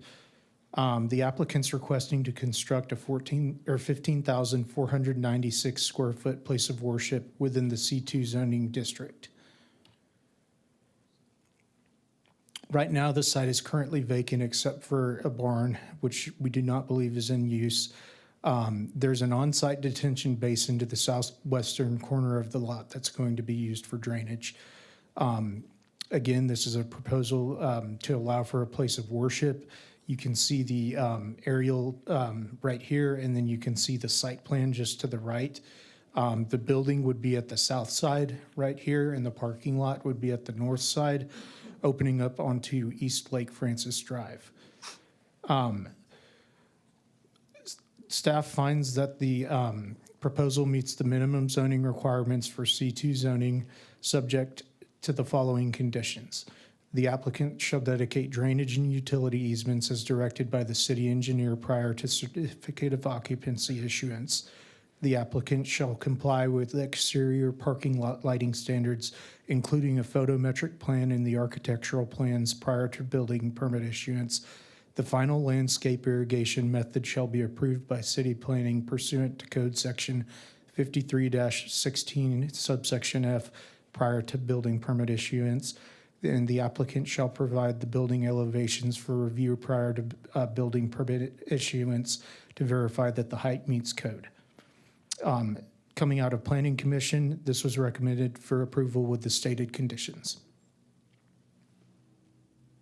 And we're available for any questions that you may have. Thank you, sir. Directors, comments or questions? If not, is there anyone in the audience that would like to address Resolution 41-25? There is not, so I will ask for a motion to approve Resolution 41-25 with listed conditions. So moved.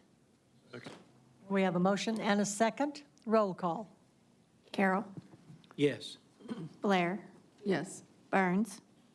Yes. Wiles. Yes. Hunt. Yes. Rissler. Yes. Allen. Yes. Motion is approved. Next is Resolution 42-25, Economic Development Agreement, MG Siloam LLC for $3,800,000. And Christina, this is yours. Right.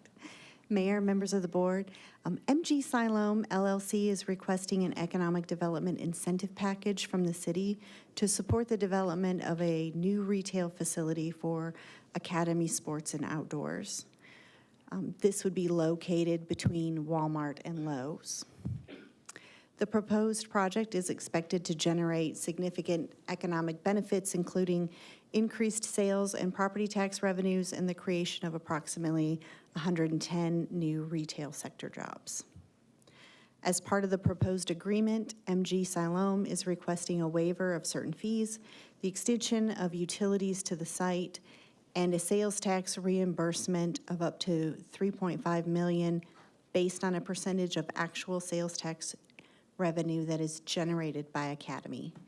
The estimated cost to the city is $46,650, which is projected to be recovered within 2 years through the new sales tax revenues. And earlier today, an average of 15 to 25% was provided to the board as an average for economic incentives. And I would refer the board to page 6 of the economic impact study, which identified the amount, I should say the expected amount of incentives to be approximately 23% of the total investment. And part of the reason for that is the $11.9 million that is in the agreement is less than they anticipate spending. They really expected to spend $12.4 million. However, if everything was perfect in a perfect world, they think that they could bring it in that low. And they were basically not wanting to negate the incentive package by bringing in their construction costs below what they anticipated. So with that, I would like to introduce Mr. Steve Harriman, who is here to basically address any additional questions, and he has a few other things he would like to say about the project. Welcome, Steve. Good evening, Mayor, board members. I don't think I'm too much of a foreigner to you. I think I've appeared before you before, and it's good to see a lot of the same faces again. I certainly don't qualify as an Arkansan, but being from Texas, but I did have an ancestor that was killed at Prairie Grove in December of 1862, for what it's worth, so maybe that halfway qualifies me. I would ask that you state the company that you are with and representing so that we have that for the record. I'm Steve Harriman. I am a partner in NG Siloam LLC. The managing partner is a gentleman by the name of Mark Morocco. Mark and I have known each other for 14, 15 years. He made most of his experience in the commercial real estate business in Dallas. He's from Texas. He recently moved to reside in Pensacola, Florida. His wife was a naval brat, and they returned there with their young family to Pensacola, given that Mark was a Marine pilot and had his basic training there in Pensacola. But he has been the leader on this deal in that he has put the property under contract back in spring, and we've been working diligently on this project for since June 1st of this year. And we were fortunate back in August to have Academy go to their real estate board, real estate committee, and approve this site. We have a budget. We have all of the phase one, the geotech survey. Everything has been really done. The loan has been approved that Mr. Morocco is personally guaranteeing for this project to happen. And it will be a build-a-suit for Academy Sports and Outdoors. Academy, I know it's kind of a household name. They are the official sporting goods store of the Southeast Conference of the SEC. They're a great partner. They have a $2 billion net worth. They have a credit facility of $1 billion, which they haven't even used. They have approximately about 306 stores, and they're doing a little over $6 billion in sales. So what that comes out to is around $20 million per store on the average. They have chosen Siloam Springs because of your of the demographics that you have here and how you've developed your community. Many of you will know that I've been involved with this property for at least 3+ years. And the first development that we had planned, we ran into some resistance, and of one thing, our founder of the company that I worked for at the time passed away. And we were unable to get that project done. That involved 3 retail tenants that we were trying to bring to the city. As Christina knows, in private conversations I've had, conversation with her, you know, I've shouldered a lot of the disappointment that was involved with that. And it's been kind of a tough pill. You like to see things work out the way you draw them up on the blackboard. So all that being said, I contacted Mr. Morocco. We successfully put this property under contract with the earlier development group that I work for. And we've been working hot and heavy on this, and we feel like we have a deal. I will say that Christina's been very receptive and very helpful.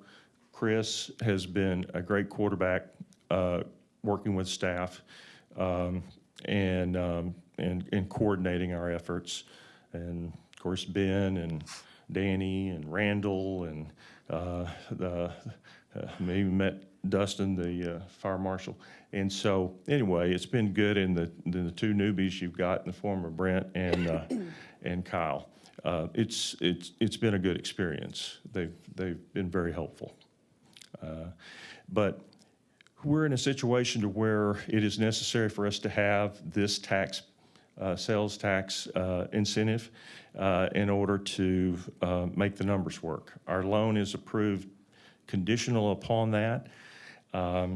Again, we're not asking for any funds up front from the city.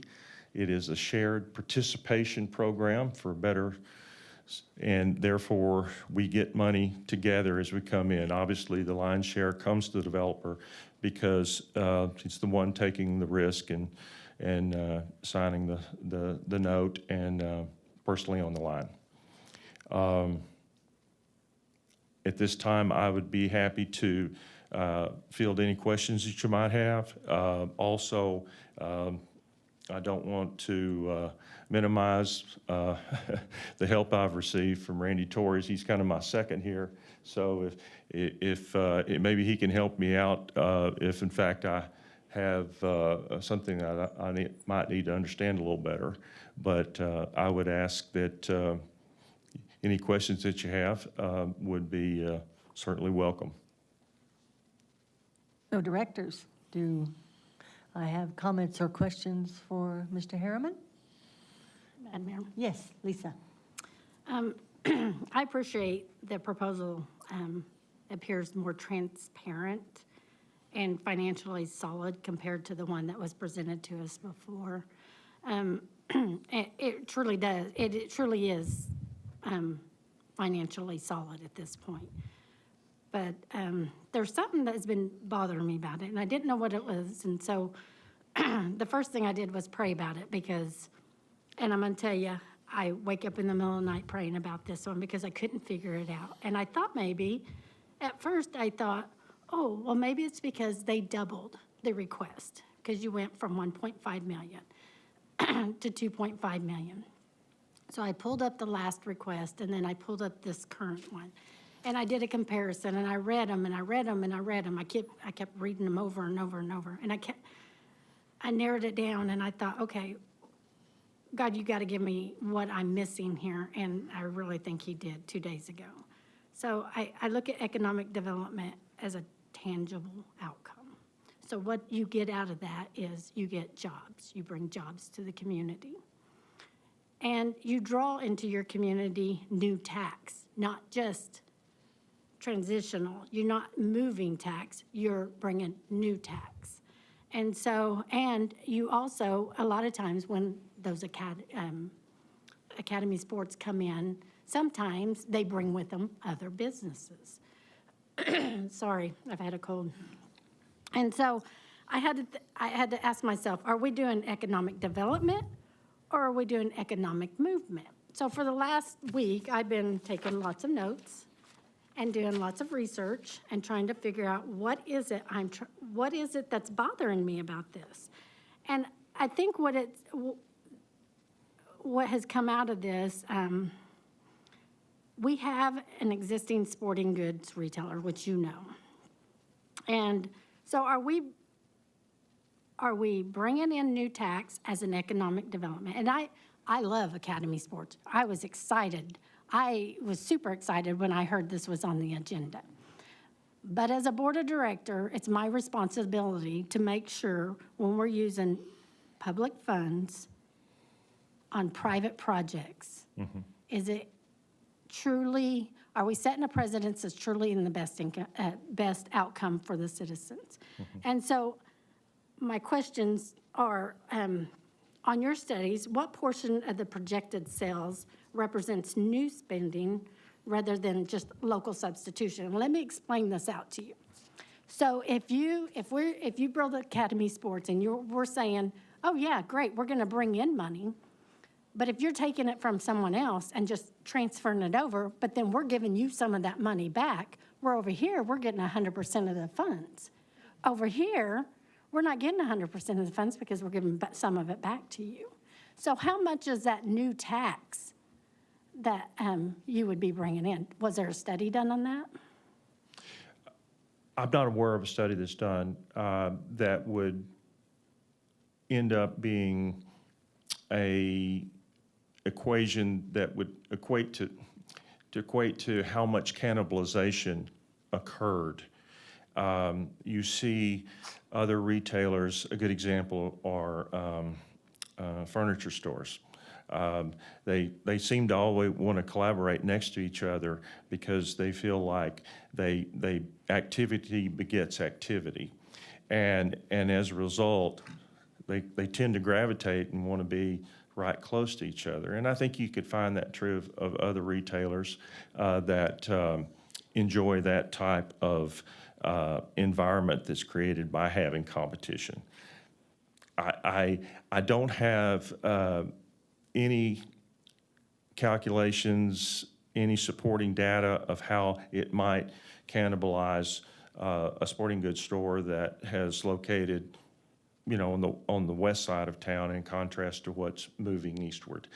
I know activity begets activity, and I think that, you know, given the disappointment that we went through a few years ago and not being able to bring certain apparel stores here that were really well equipped to come, such as TJ Maxx and Burlington and Ross and Ulta and those kind of folks.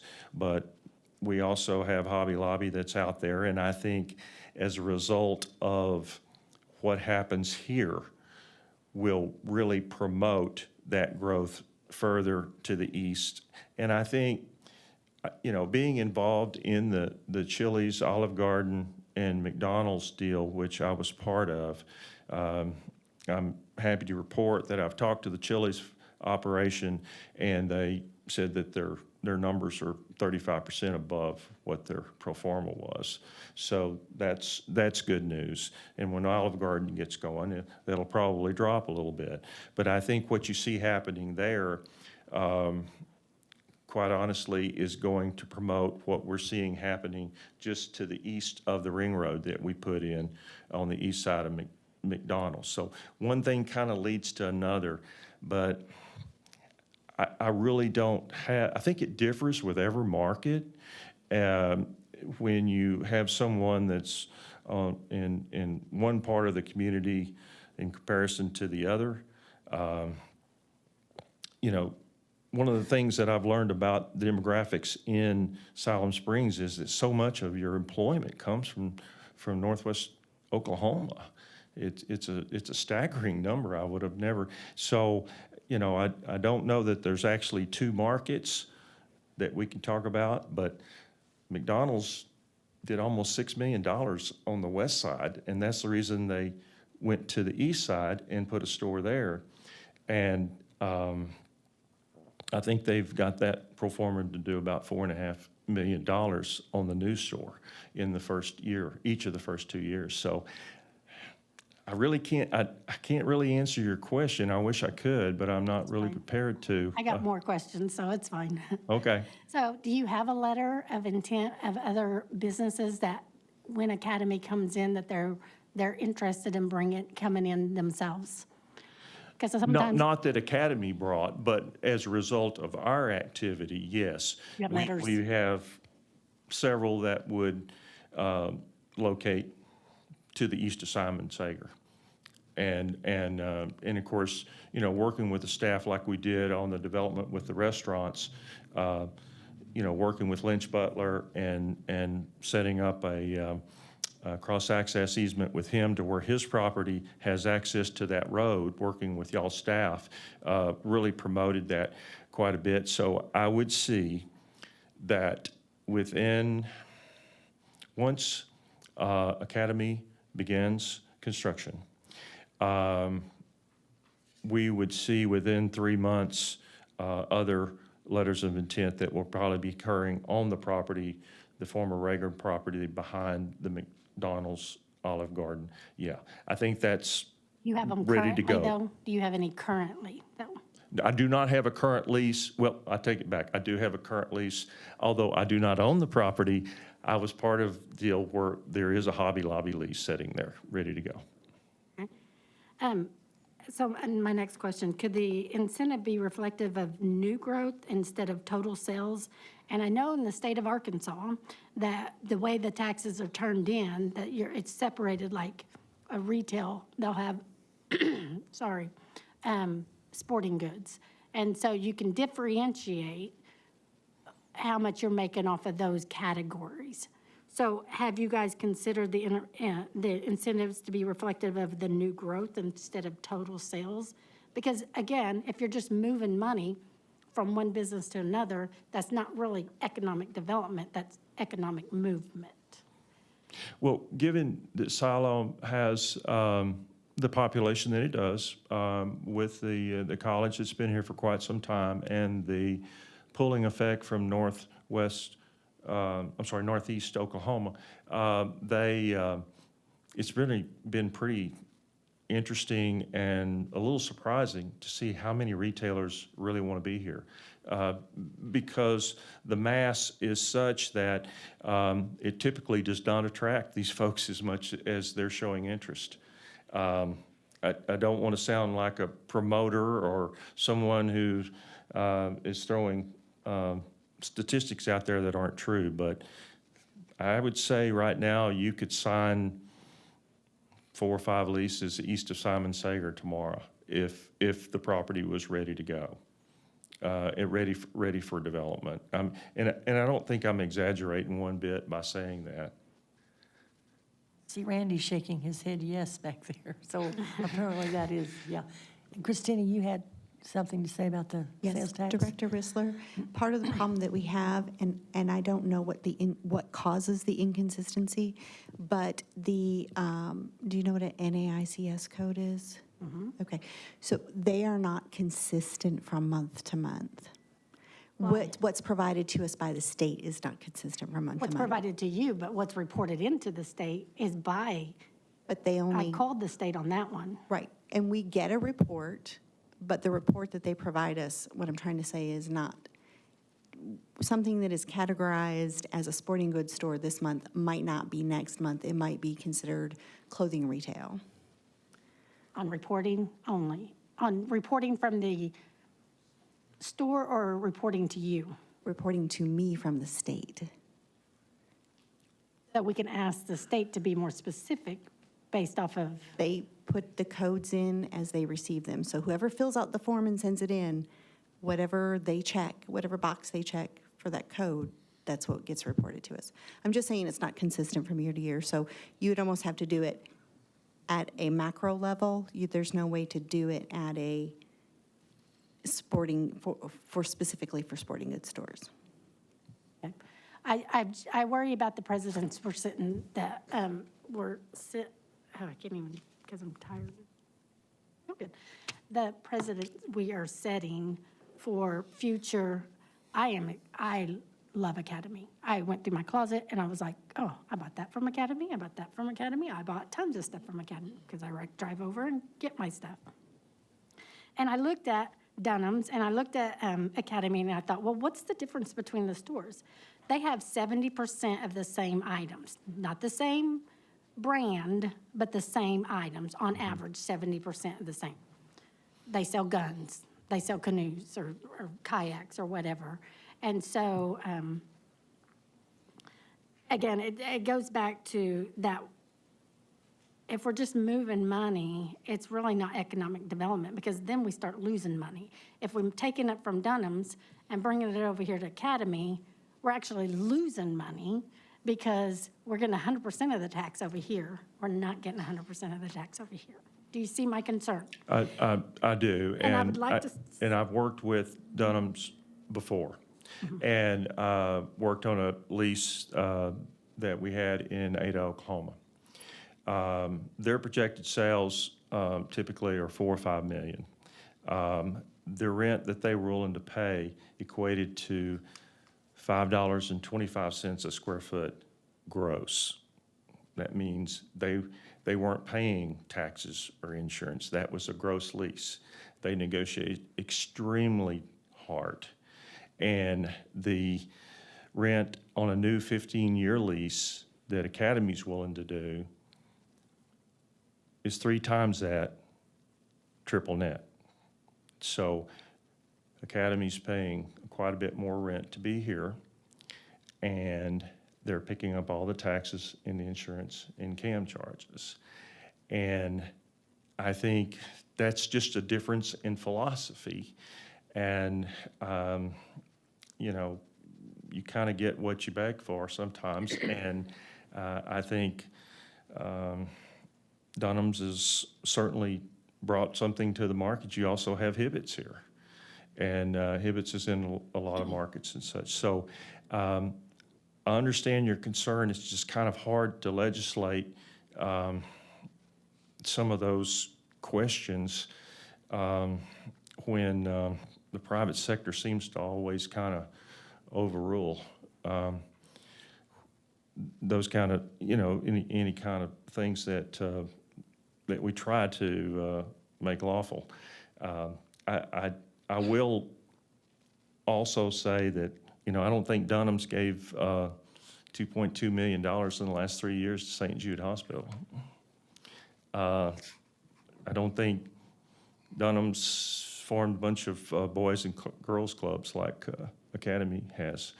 And Academy will, basically, if your high school team has a fishing team, which has become very popular, I know, in my part of the world, and I'm sure here in Arkansas as well, they'll furnish equipment and gear and everything else for the fishing team. Or if you got a skeet shooting team in your high school, they'll furnish that as well. So they really do become part of the community. And the real important thing, you know, with certainly getting the approval of the board of this agreement, is the fact that we have to close on the property December 15th, and we have to have their building pad ready. In other words, make sure all the utilities, all the bad dirt's taken out, good dirt's put in. That has to be in by the Ides of March 15th. And so we got 90 days to get that done. And one important part of this approval by the Real Estate Committee of Academy was the fact that they get this store built by September 30th of 2026. They want this store open in 2026. And that is a big deal, and therefore that's the reason we'd be working with the staff to get a grading permit as quick as possible, because the way this works is very similar to the Hobby Lobby program. We, as the developer, buy the land, put in the utilities, get the pad ready, get it ready for them to pour their foundation. They take over the construction side of it. They take that responsibility. And then we fund them monies as a developer as they built portions of the building, the 55,000 square foot planned building. So by September 30th, they would hope they'd have a CO, and we fund whatever balance, and they get it equipped, and they're open by October 30th, fully equipped and stocked. So we do have a time frame that we have to address, and that's part of the commitment we had to make to them and they made to us for this 15-year lease. Madam Mayor? Yeah, I think she's got some more questions, David. Okay. I would try to I would try to make my answer shorter, hopefully. You're fine. I'm not against Academy coming here. Like I said, I'm excited. I want Hobby Lobby here. I want Academy here. What is for me is, sorry, I got thrown off a little there, is the concern that we are using public funds, public revenue for private projects. And I know you can understand what I'm saying on that. And so if we're going to move, if we're going to invest public revenue in a private project, we need to see tangible outcomes, which includes the money coming in. So the sales tax is what has thrown me off. But I don't want anybody to think I'm against bringing Academy here. I am 1,000% behind Academy coming here? We're not voting on, is Academy coming here? We're voting on, do we want to give an incentive? And we are setting a precedence for the future of anybody else. And the difference between Olive Gardens and Chili's and the others is this is a lot greater incentive package than what we offered them. I understand. And a lot of people say, well, what about Dunham's? Well, Dunham's didn't ask for an incentive package, so that's their loss. I do believe in incentive packages. I want to make sure when we do an incentive package that it's just not moving money, because then at the end, if you look at it, we are losing money. And so we're asking citizens to raise rates. We're asking them for a 3/8 cents sales tax and, to continue it. And so in my world, when I invest money, I don't want to lose money. That's not my goal. And I want the same results for the citizens. And so that has been my concern. And I want to be honest with you of where I'm at, where my concern is. And I want to be transparent. And trust me, I appreciate you being transparent, and I appreciate the financials that you have provided. Yes. And so I just want you to know where my concerns are. But well taken. David? Thank you, Madam Mayor. Steve, thank you for being here, and thank you for bringing another project to Siloam, even though the last one failed. Was no fault of your own. I understand Ross Stores just would not pull the trigger. And that was a matter of herding cats when you're dealing with TJ Maxx and Ross Stores and Five Below. It's like everybody's got to be on the same page at the exact same time, signing all the papers, and you can't guarantee anything. But Lisa said she doesn't want to set the precedent. We've already set the precedent when we made that earlier deal for those stores. I don't believe you can protect industry. You can't protect businesses. We didn't prevent Freddy's from coming in because Barnett's was already here. We didn't protect Angelino's when Olive Garden wanted to come in. This is soft money is what I call it. Same thing in the movie business. You get tax incentives from government. Soft money here is no money coming from the city coffers. There are fees that will not be paid. There are different things that help incentivize the business to come here. And Lisa said we're asking the public to sign off on this because we're raising rates. We're going to raise rates whether you come or not. We have to raise rates. That's not anything to do with this here. Dunham's is on the west side of town. I think that this is a night and day comparison to the previous stores that you brought. I think this is a huge step upwards. Academy is not in every major city. Neither is Best Buy. And I look at Best Buy where they all wear the same shirts, they all want to be helpful. Academy is the same way for their specialty niche. They are not just sporting goods. They are very similar, in my opinion, to a combination of Bass Pro and Foot Locker. They sell shoes and sporting goods, but they also sell hunting and fishing equipment. We all know Walmart's gotten out of the hunting equipment. And I understand talking to you one time that Walmart was not too excited about TJ Maxx and Ross coming because they would compete with them because a big part of Walmart's business is apparel. This is a different story. I look at Academy as a huge step up. I know a lot of people who make the weekend trip to Rogers or Fayetteville simply to go to Academy Sports. That's a fact. I talked to you about where these stores are at near us, and I think you said Russellville either just opened or is about to open. It's about to open next week. You said the same type of incentive package was done with Okmulgee and Ardmore, and they had an 8-year payout, and they're coming in 3 to 4 years early. So after that 4th year, 100%. is going to the city. I mean, there's no sharing after the payoff being early. I can tell you right now, the citizens in Siloam want a Hobby Lobby. Hobby Lobby will not come to Siloam if this fails. If we do not go forward with this Academy Sports, I'm not speaking for you. I'm just saying, I know my brother's in commercial real estate. Hobby Lobby will not even consider coming to Siloam if we shoot this down. Hobby Lobby is a very strong Christian company, family-owned business. I've read the founder's autobiography, and they're the kind of company that we would love to have in Siloam. They're also a kind of store that is not common in every major city. And it is one of these stores that I have heard for 20 years people beg and demand that we get, that our city try to get. Chili's, or not Chili's, Chick-fil-A and Hobby Lobby.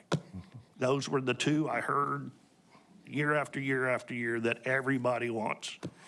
So I just look at the fact that this is more money. It is a bigger incentive package, but it's night and day to TJ Maxx, which TJ Maxx was the star of those three, in my opinion. It was. But you're dealing with one entity right between Walmart and Lowe's. It will be complementary, and I believe will open the door to Hobby Lobby being next, and whatever comes with whatever Hobby Lobby where they build, you'll have a whole chain of smaller for them. But if we can't see the future of the city growing, that it has to have good stores. I mean, Academy's bright. They're lit up nice at night. They're clean. They're a clean store. I mean, I've been around Ross. Ross is dirty. I'm sorry. But I was around a Ross when I was in LA a lot, and oh my goodness. Academy is a nice, clean, brightly lit store, and they want to help. And if we can look at 18 to 20 million in sales, my goodness, down the road, if you're, and we're not thinking of this thing going away in 5 years. You know, we did say, well, there's no guarantee TJ Maxx is going to go over, and all these, you know, there's 3 buildings there, 3 stores. They may not last 10 years. I don't think Academy Sports is going anywhere after 20 years. They're still going to be here. And so I think if you have the request, the desire to see a Hobby Lobby that we have heard, this is the linchpin to that coming. And I can assure you, if it doesn't come because we shut this down, we're not going to hear the end of it. I'm speaking to you, my heart, that's what I believe wholeheartedly. I think that you always have to, as a board, make the tough decisions. And I've disagreed with the board on some tough decisions, and there's some that will disagree on this. But I'm a businessman, and I see this as a business decision. And I think it's best for the citizens because it's not any hard dollars out of our coffers. Well, I feel the same way. I feel I'm very blessed to be able to come before you again one more time and be able to bring something that, everyone understands the hard work and the commitment and Well, I had asked you. More than anything else, I'm blessed to have Mr. Morocco, who came to the table and provided and set the table and made this happen. You had told I me couldn't do he's it. I couldn't do it on my own. Completely different kind of company than Burt Collins was, is what you told me. Right. And Yes. I believe that I had asked you if the board isn't ready, if they need more information, can it be tabled?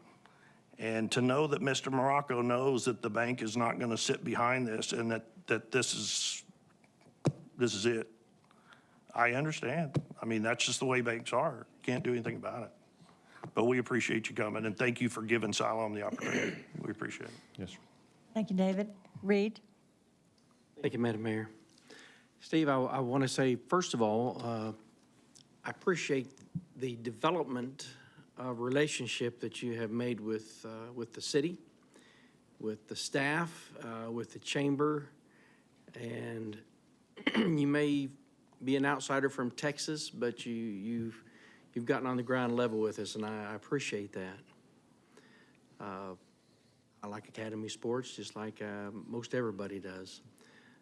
The one question I have is, can you help me justify $3.5 million of tax incentive and how I can say yes to this project, and then when someone else comes in, I may not be able to say that to them.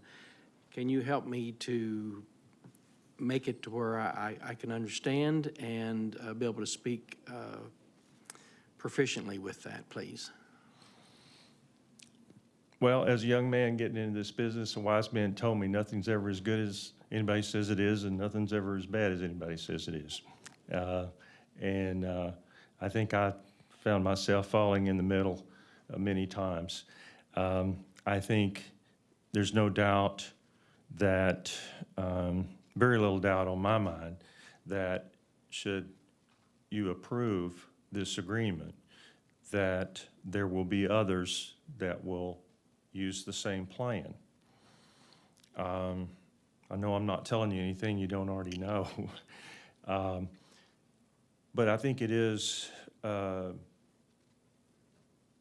true that when you have a backfill situation, when you have a former Atwood store that has been vacated and sat there for a while and they chose to go to another part of town, it is a tough pill to swallow. And I know as city leaders, y'all are very happy to have Dunham's step in and take that space eventually. It's all good. Now, whether their sales will drop off that much, I do not know. But I do think it is a little different situation because it is so difficult to put a deal together in this day and time as it has been the last 3 or 4 years, when you got to go from the ground up. You got to build something from the soil, 3 feet below the soil, and come up and watch the sticks and bricks go up. It's just that much more difficult than backfilling a former Atwood store. So I know it's not comparing necessarily apples and apples, but you can appreciate the fact that there's a world for both. But Mr. Carroll, I think that the deal stands on its own. I think every deal stands on its own. And you, just like some of the tough decisions I've heard have been presented to you this evening before I came up here, I think there's always going to be tough decisions, and I think that you just have to look at the numbers and see what the gain is. See what the gain is, weigh that out against what the downside is. And that's what we all have to do every day, and I can't deny that you will have other presentations that may be $4, $5, $6 million. But you just have to look at the magnitude of it and see, what are you really getting? And I know we've had a lot of numbers that we've gone through here in, say, the last 2 business days or whatever, and it's been a lot of, the calculator's been running, overheating almost.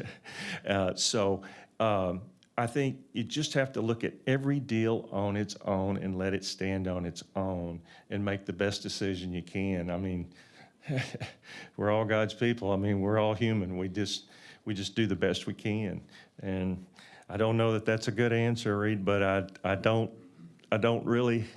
can't justify anything else I could say that would help you necessarily. Well, I used to be one of those business owners that I can remember the toughest time I ever had.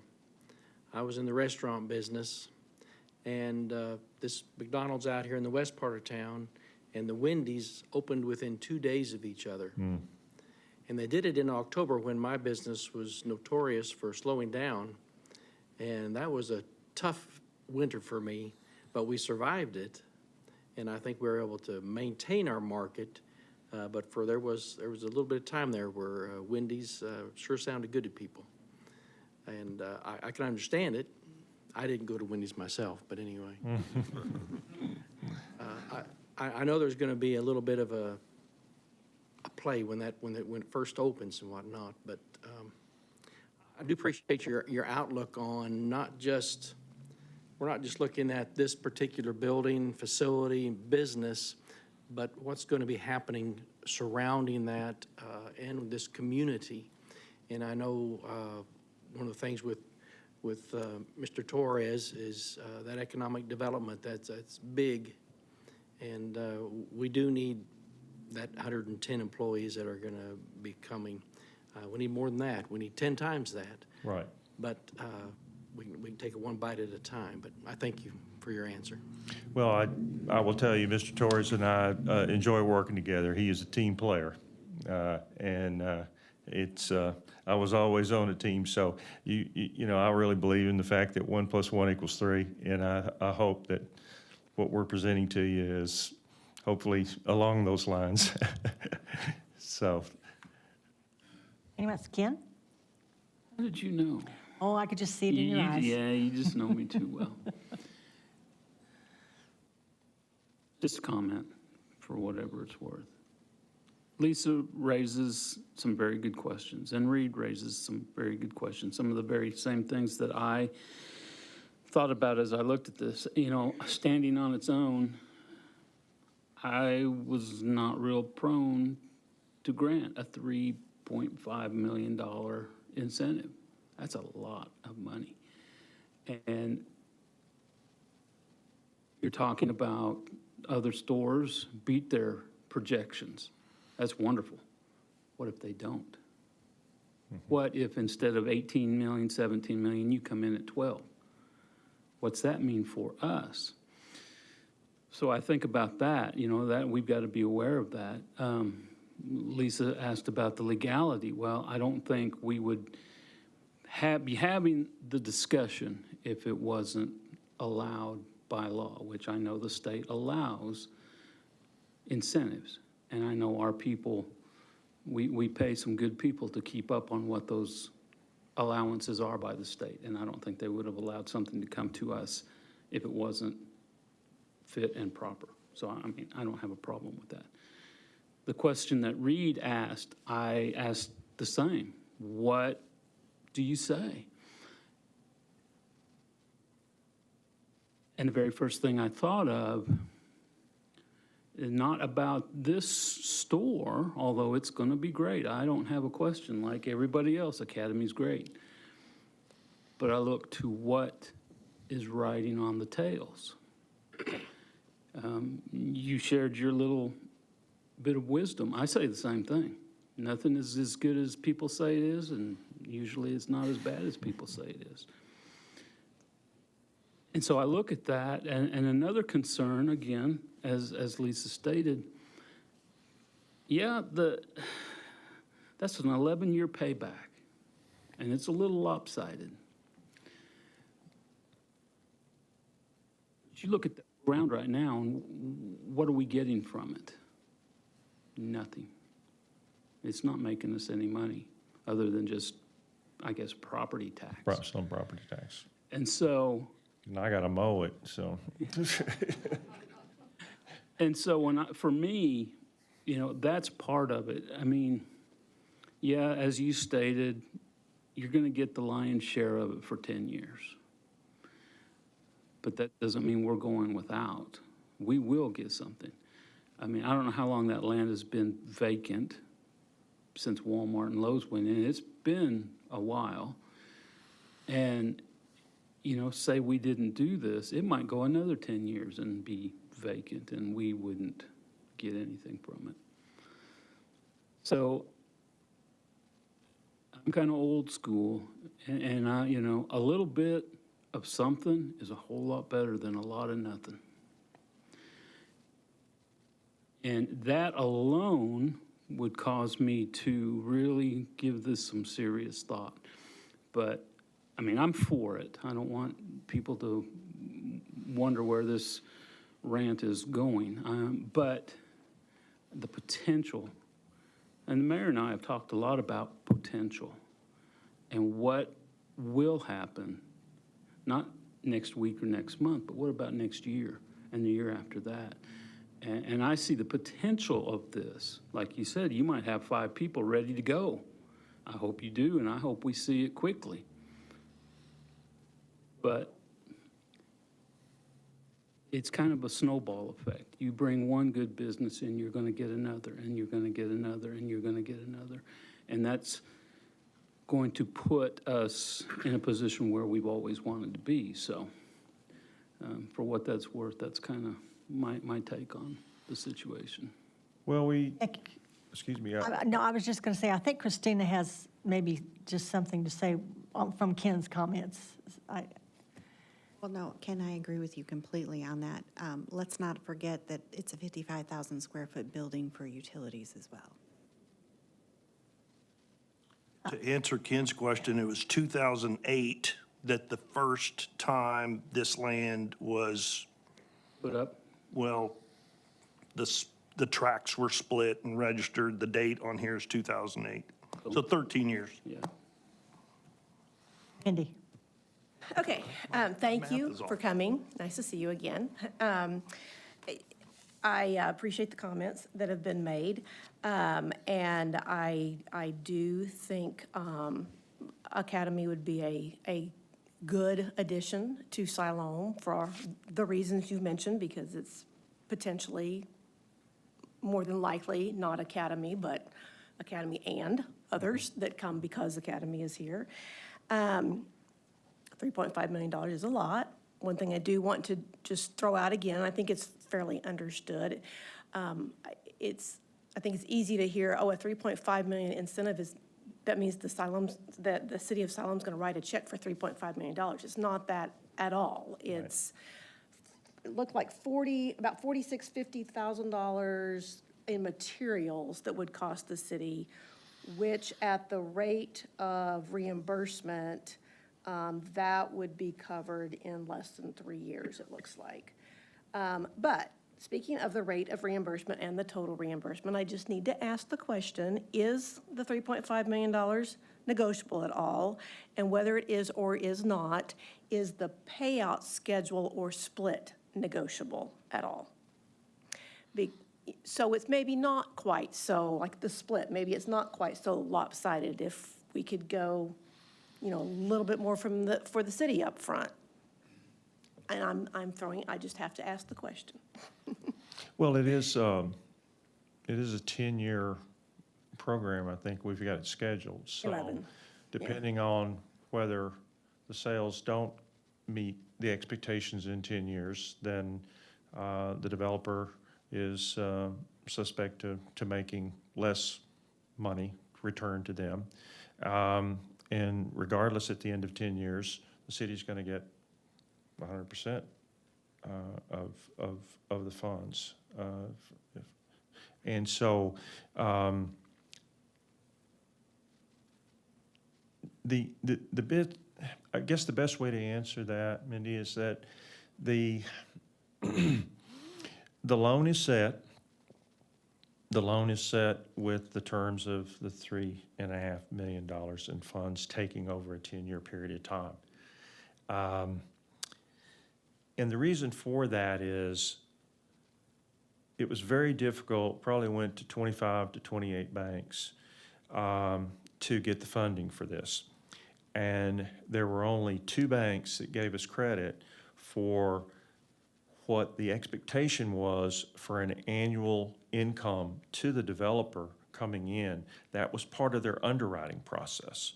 Because if you don't have that, the margin is so thin that the banker says, hey, we can't give you a loan of this much, which is what's needed, although the developer, in this case, Mr. Morocco, is putting some of his own money in, for sure. He's done that on the other 4 projects that I've sold him over time. But in the underwriting,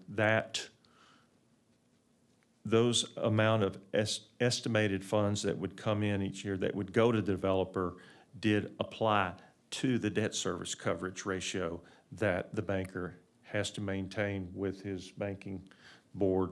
And so from that standpoint, I'm not here and I don't feel like we can really drop the number any, 3.5 million. I've been told I can't.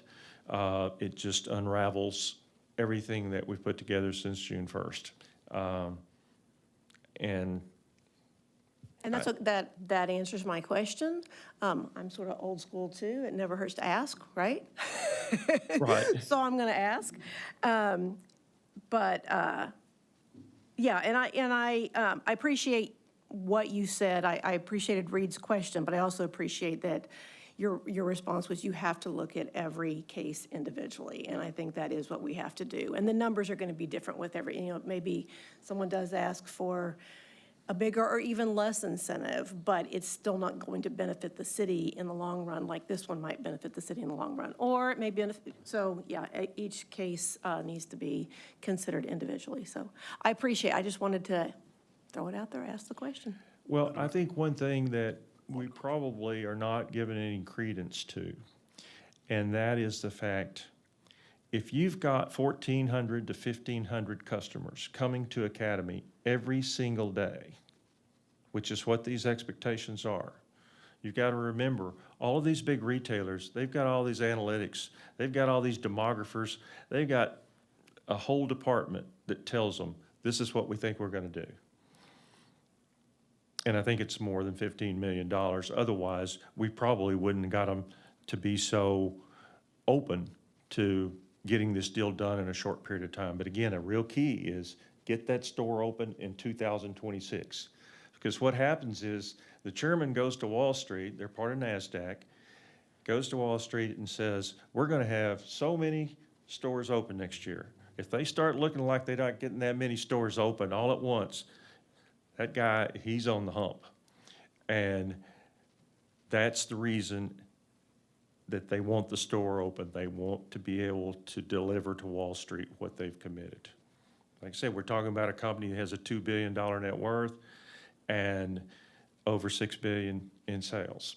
So they're not a fly-by-night. They started as a family, as a small family company in 1938. So I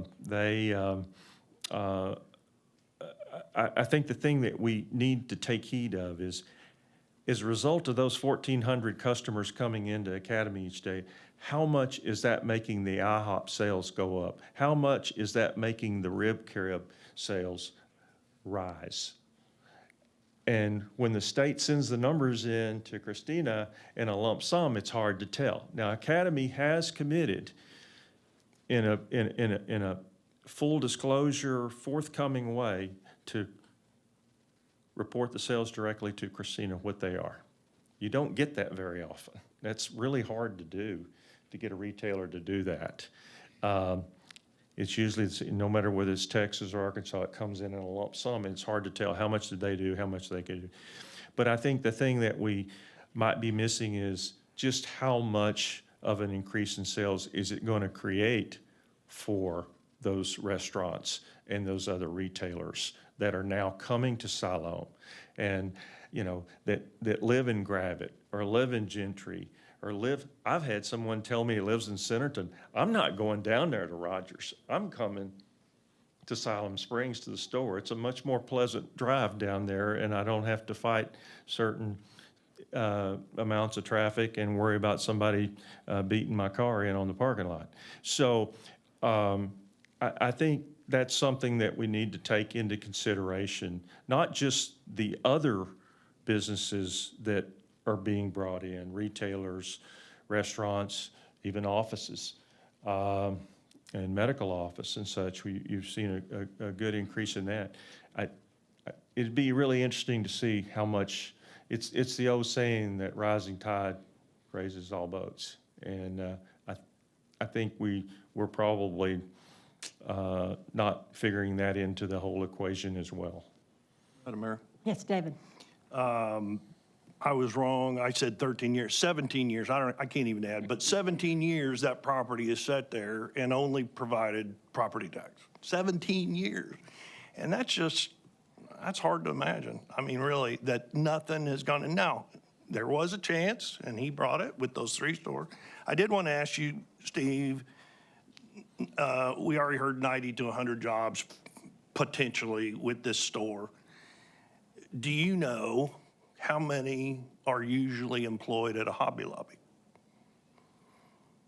I would guess over 100. I'm guessing because of how big the store is, but. I know that their traffic, David, is heavier because their size of their ticket is smaller. In other words, each time the cash register rings, it's a smaller aggregate number because of the merchandise that they carry, because folks are coming in and buying smaller items to make bigger items out of.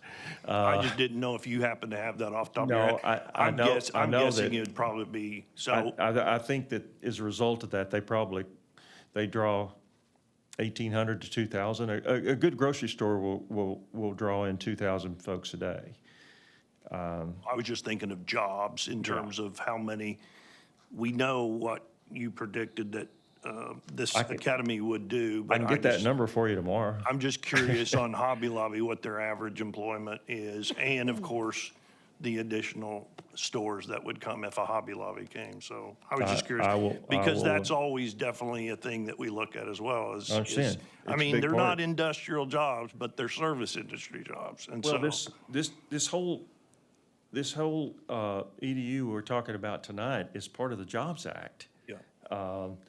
And I mean, it's the only way to do it is, a certain method we have to use in order to facilitate that it is creating jobs. It's not done purely from a retail sales standpoint. So, no, I understand the importance, and there's so many derivatives that come off of that. But I will get that number for you.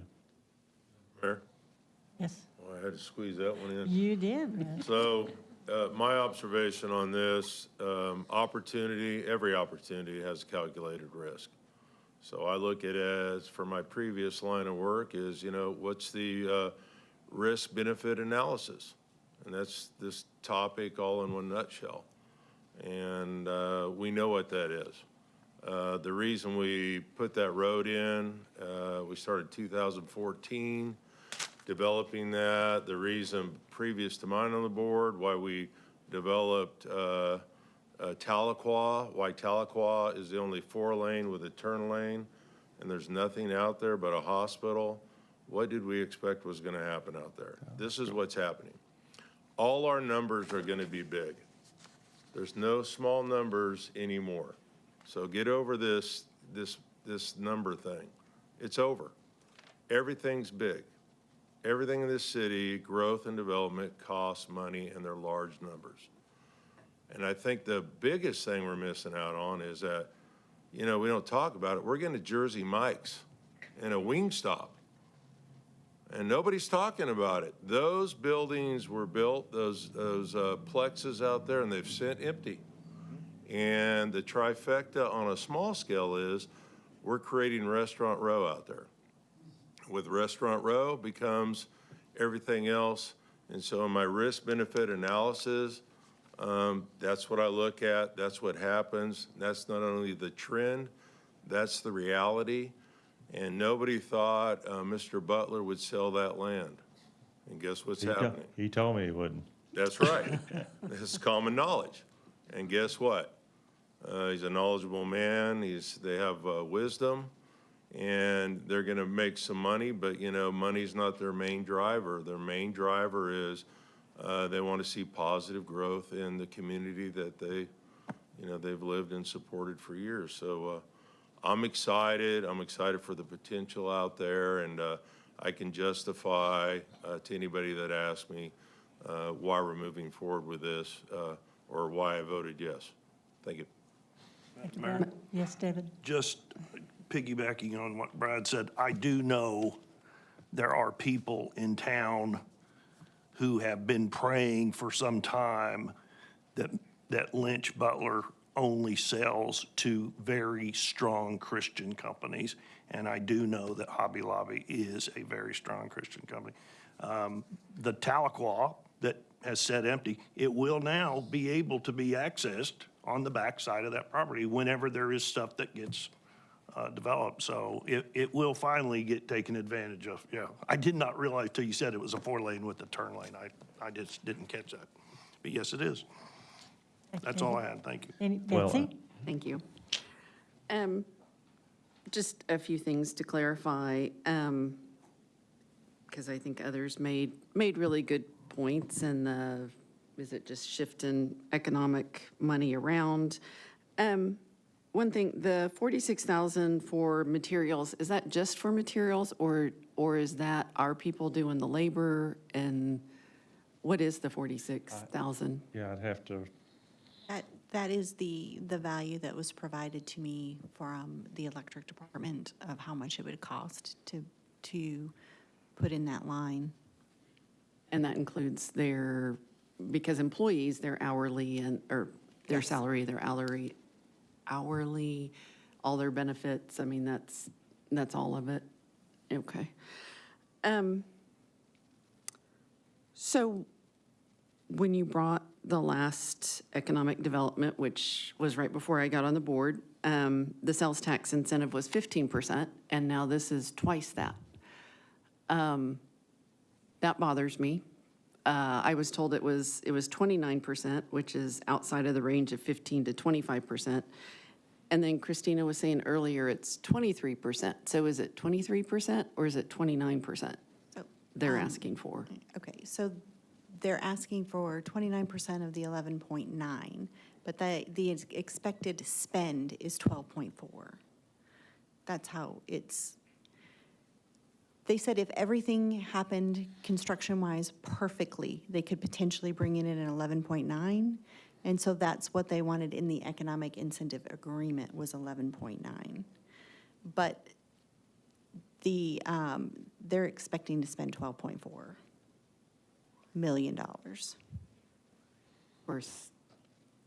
yeah, our cost breakdown is 12.4 million, and that's what the banker based everything off of. So that It's would be underwriting. the 23%, which is at the very high end for Arkansas. Which, I mean, I like Academy Sports. I don't have a problem with them. I think the high end of what's common in Arkansas isn't really appropriate here, to be perfectly honest. And then I know the other cities in the corridor don't offer incentives, but I mean, they don't have to because they have everything already, and people want to be there. And I'm like, Lisa, I mean, this is a big precedent, and I was not on the board, and I would not have voted for it if I was on the board before. You had said something about Hobby Lobby. I didn't catch exactly what you said. So they are coming if you come? I mean, what was it? They have a signed lease on the property behind Olive Garden, Chili's, and McDonald's. So On the former Reagan track. They actually have executed a lease there. The problem is we don't have the development team put in together yet. I'm not part of that. I probably know more about it than most, but I've not formalized or been a part of that development team to see the balance of that track, which is 10 to 11 acres, be developed. But that is the designated spot where Hobby Lobby has executed a lease for the current property owner. He's a part of the Collins family. And he is the one that I worked with on the transactions that got the 3 restaurants in front. He hasn't decided, but he does have a lease in his hand. But he doesn't have his money put together. He's hadn't developed the willingness to start a project yet. somebody's going to come along and take it off his hands and pick up that Hobby Lobby lease is my my thought. I really believe that. But who it's going to be, when it's going to be, timing-wise, I think timing is everything in our business. You know, you hear the phrase location, location, location in the real estate business. And sometimes I think timing overrules location. And right now, the timing for your city has been good. And I think we can all see where the momentum is. And I'm doing what I can to promote the productivity and the energy that is going that direction. That's all I can do, but I'm just a small guy. I'm a small farmer. I can't do what some of the people can do. And, but I like being associated with Mr. Rocco. He's, like I said, I've dealt with him on 4 other properties prior to now, and he's always stood behind his, everything he's done with me, and his integrity is very good. But I don't know what the timing might be, Betsy. Is that the land that needs all the dirt work to be developed? Is that the land, is that right? I'm sorry? I was partially for Christina also. Is that the land that needs all? There would be a lot of work to get that prepared because of the wetlands there. So it kind of sounds like, Hobby Lobby's coming at some point regardless. Is that fair to say? From where I sit, with my developer mentality, again, being a small farmer, but I think it's definitely, they're going to make it happen. The decision's really in Hobby Lobby's hands. They're great business people, and they drive a hard bargain. And if they loosen themselves up just a little bit, it probably could happen faster. That'd be better. But like Christina said, there is mitigation on that property. But I think there is a development dollar amount to know what it takes to get that property ready, and it's not something that can't be accomplished.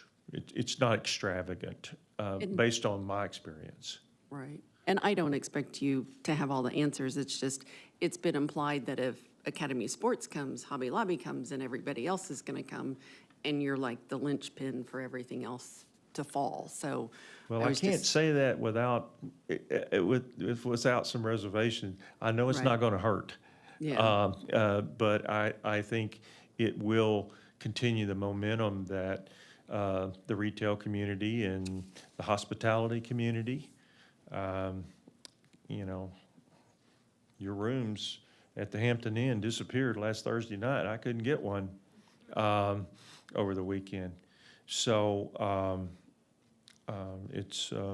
you've got a lot of good things going, and I'm not saying that if you don't do the Academy deal, all of it's going to wash out. I'm not saying that at all.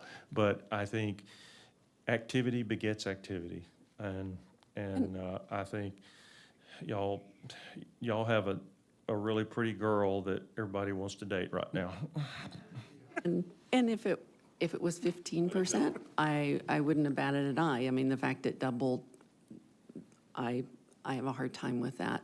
I'm a negotiator, whether it's buying a car or whatever it is. My daddy taught me well, and I have a hard time when somebody comes up and says, nope, it's this, or we're walking away because that's what the bank says.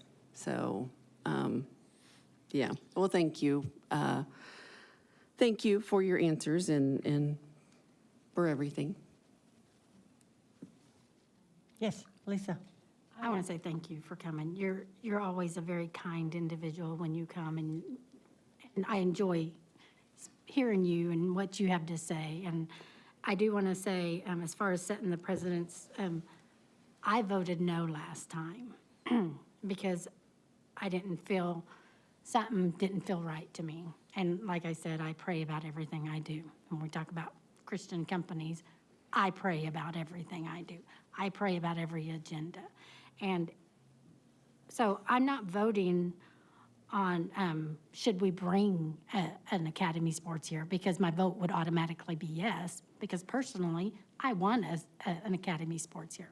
Our vote has nothing to do with that. Our vote is, are we using public funds to incentivize a private sector?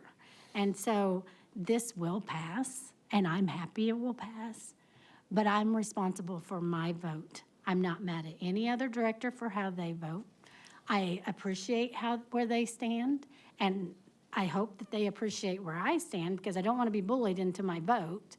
And I have to answer for my vote. And so I've explained it to you, and I've been transparent, and I hope that's a mutual respect. And so, thank you for being here. You bet. Thank you, Lisa. Betsy?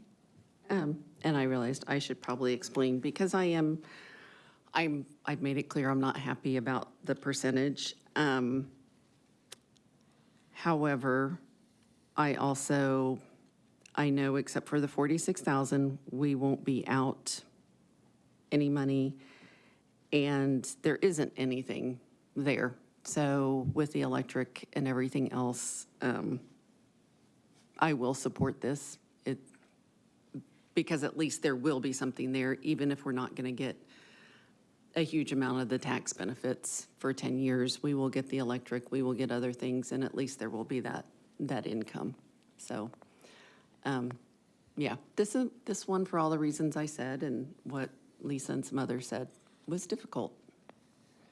But I will support you, and I do appreciate it. Thank you. Anyone else, directors? No? And I don't have a vote, and I don't normally say anything, but I feel like I need to, because I feel like I have a very strong opinion about this. I think we have to look at the fact that, you're right, Siloam is growing, and we're going to continue to grow. I think we need to look to the east a little further than just the outskirts of Siloam Springs. We have a bypass that's being built from Springdale that's coming right this way.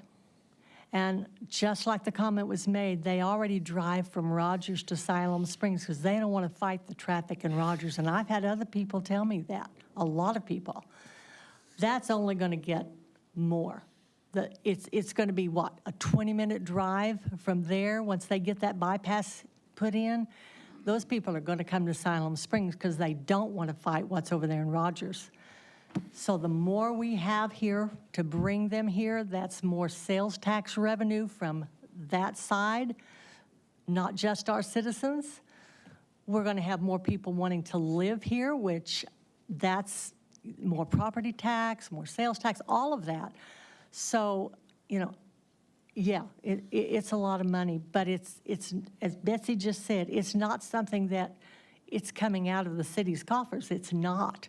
It's generated by the sales that's going to be coming to Academy. And, in my mind, sales tax is the fairest tax there is, because everybody pays the same rate. And it doesn't matter if you live here or you don't live here, you contribute to that, and the city benefits from that.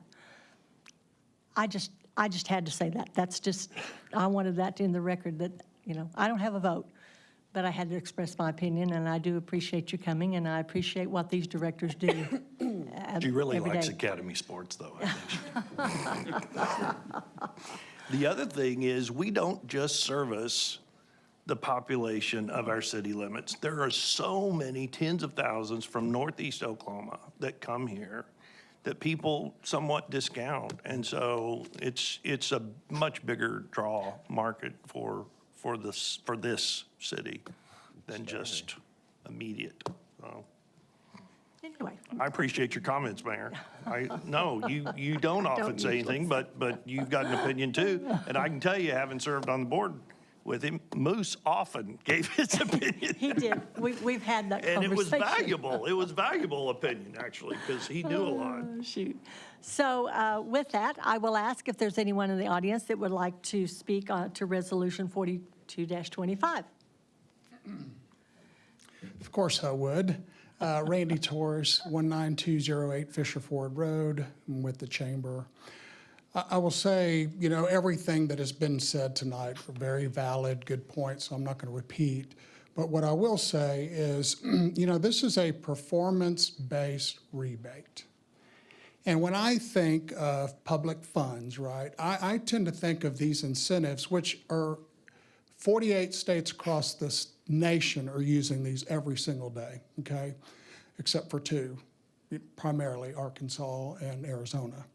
But I will say this, when I think of incentives like this for businesses, I think of like student scholarships, okay? It's merit-based, it's performance-based. Not every student gets the same sort of scholarship. It's a case-by-case basis.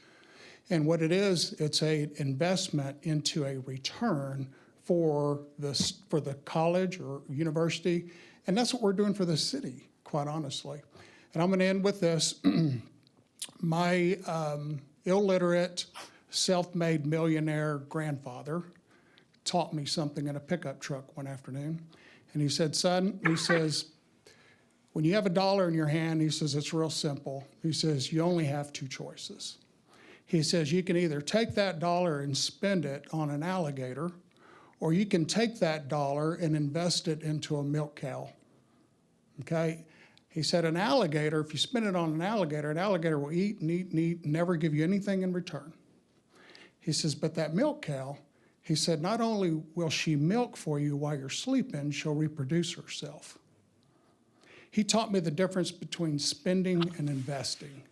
This opportunity is a milk cow for this community, and I'd appreciate a favorable vote. Thank you. Thank you, Randy. Anyone else?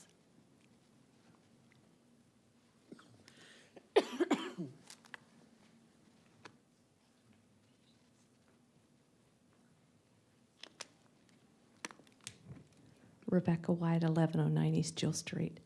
Madam Mayor and Board of Directors. I was looking up Academy Sports today, and they were listed in one of the top 10 stores for where conservatives shopped in 2016. If I understand this right, they changed, they sold out in 2020. So I don't know the policies of the current owner. They do support St. Jude's. They do have a, I think it's a, I'm saying the wrong thing. I think it's a DE something, which allows for diversity, equity, and inclusion.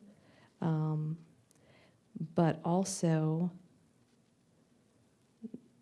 this is a store that seems to be a conservative shop. And this area is our shopping area. It is our shopping area for this whole area. Even if Hobby Lobby came here and they sold to conservative stores, this would be a place where everyone would come to shop. If it doesn't go to conservative stores, then it's not going to be a conservative area. And I would personally really like it to be a conservative area.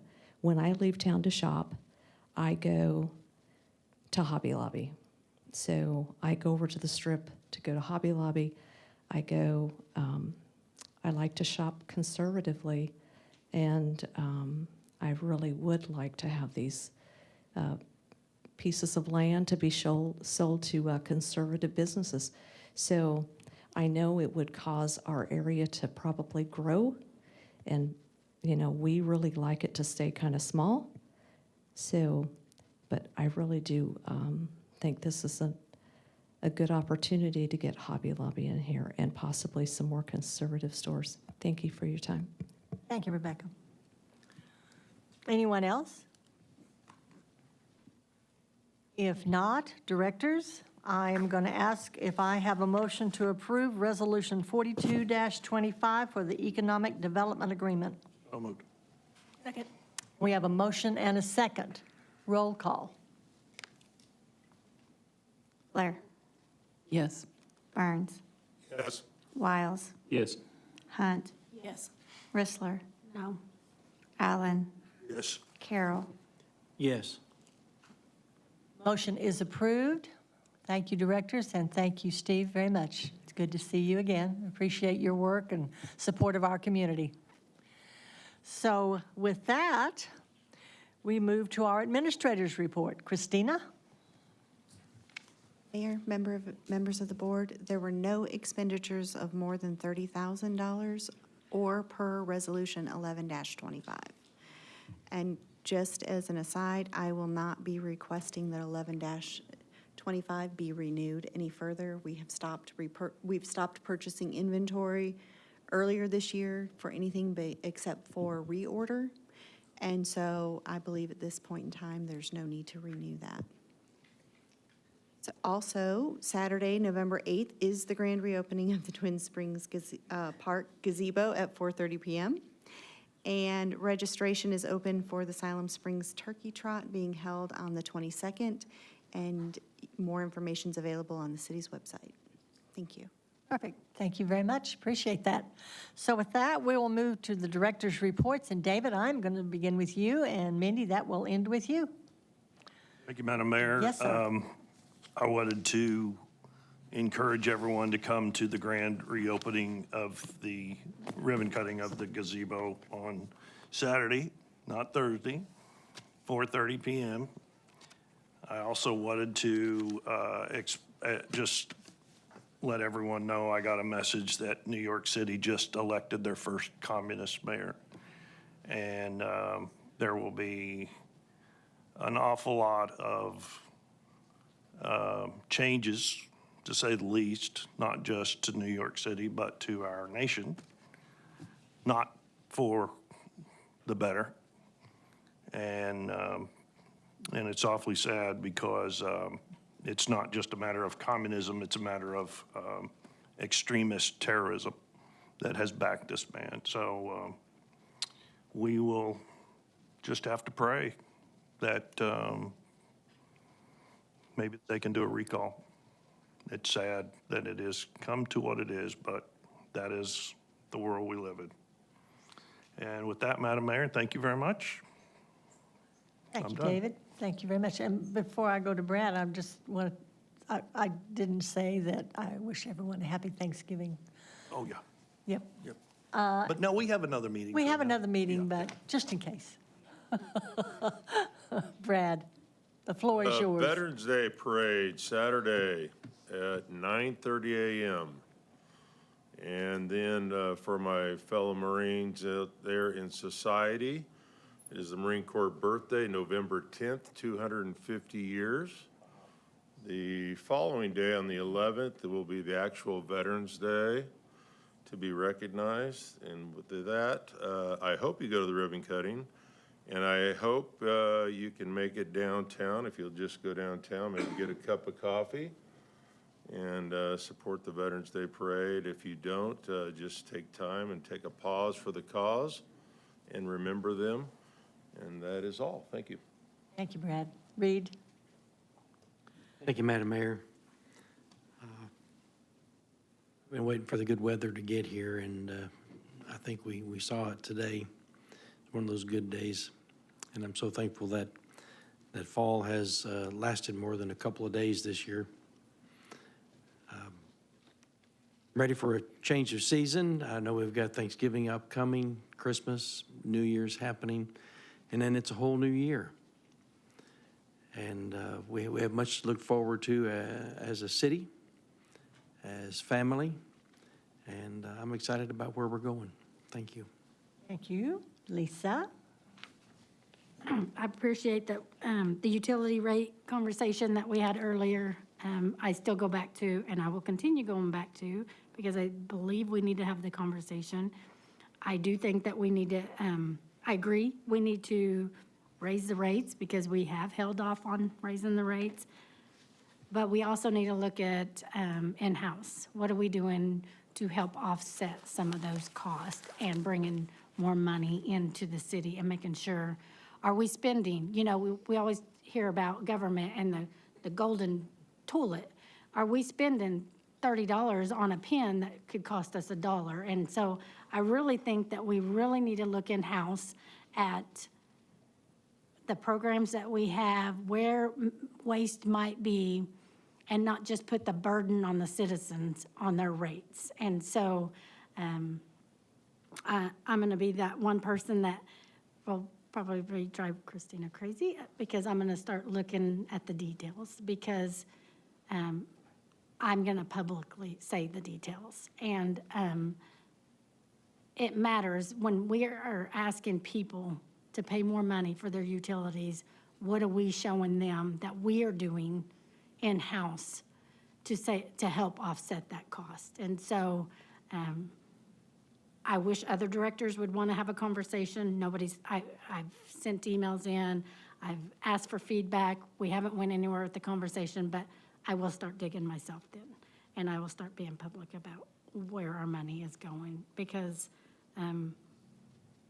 we need to be able to explain to the citizens. I mean, I know we've held off rates, but it's not that we haven't increased rates in a while. It's what are we spending in-house that we don't need to? What are our needs and wants, and what are we focused on? Because the economy has made it where we need to focus on that, not just our utilities. And so I want to thank Carla Cruz, Tim Estes, New Life Church, Jesse Paris, and the Word of Life Church, and Genesis House. I'm excited that they have been proactive on having conversations about this winter's warming facilities for the individuals in need. I hope that the community gets behind any center that comes in and is providing these services, and we support them. And I hope that we continue supporting the ones that have been working here. And I appreciate their transparency on the money that they had received last year, that they are using those funds that they didn't use last year, that they're going to use this year. And so I appreciate the conversation, and I appreciate Tim coming to the board and speaking on that. Absolutely. Thank you. Betsy. And I wanted to say thank you also to Tim Estes and Carla and everybody who's worked so hard last year and are preparing for this year to help those in need. That's a fantastic thing, and I really appreciate it. I also wanted to say thank you to the veterans, the ones who have gone before, the ones who are currently here, and their families, and the people who supported them and continue to support them, because I know being a veteran and some of the things they've gone through is not an easy thing, and they are truly appreciated. And thank you, Brad, for your service. So, and your family and everybody who has supported you. That's it. Thank you, ma'am. Ken? Well, I will also say thank you to the veterans and what they have done for us. It's greatly appreciated. And I want to say thank you to the Chef of the Week for the Yes. nice groceries we had this evening. Can we make that a habit? I think she's already said, maybe not. I think that's what I heard today, too. This is a one-time only, but thank you very much. You're welcome. That it? Do you want more? Sure. No, I'll stop. All right, thank you, sir. Mindy? Ditto what Ken said. It's 10:07. I move that we adjourn. Do I have a second? We have a motion and a second to adjourn. All those in favor say aye. Aye. All those opposed, same sign. We are adjourned. Thank you, ladies and gentlemen.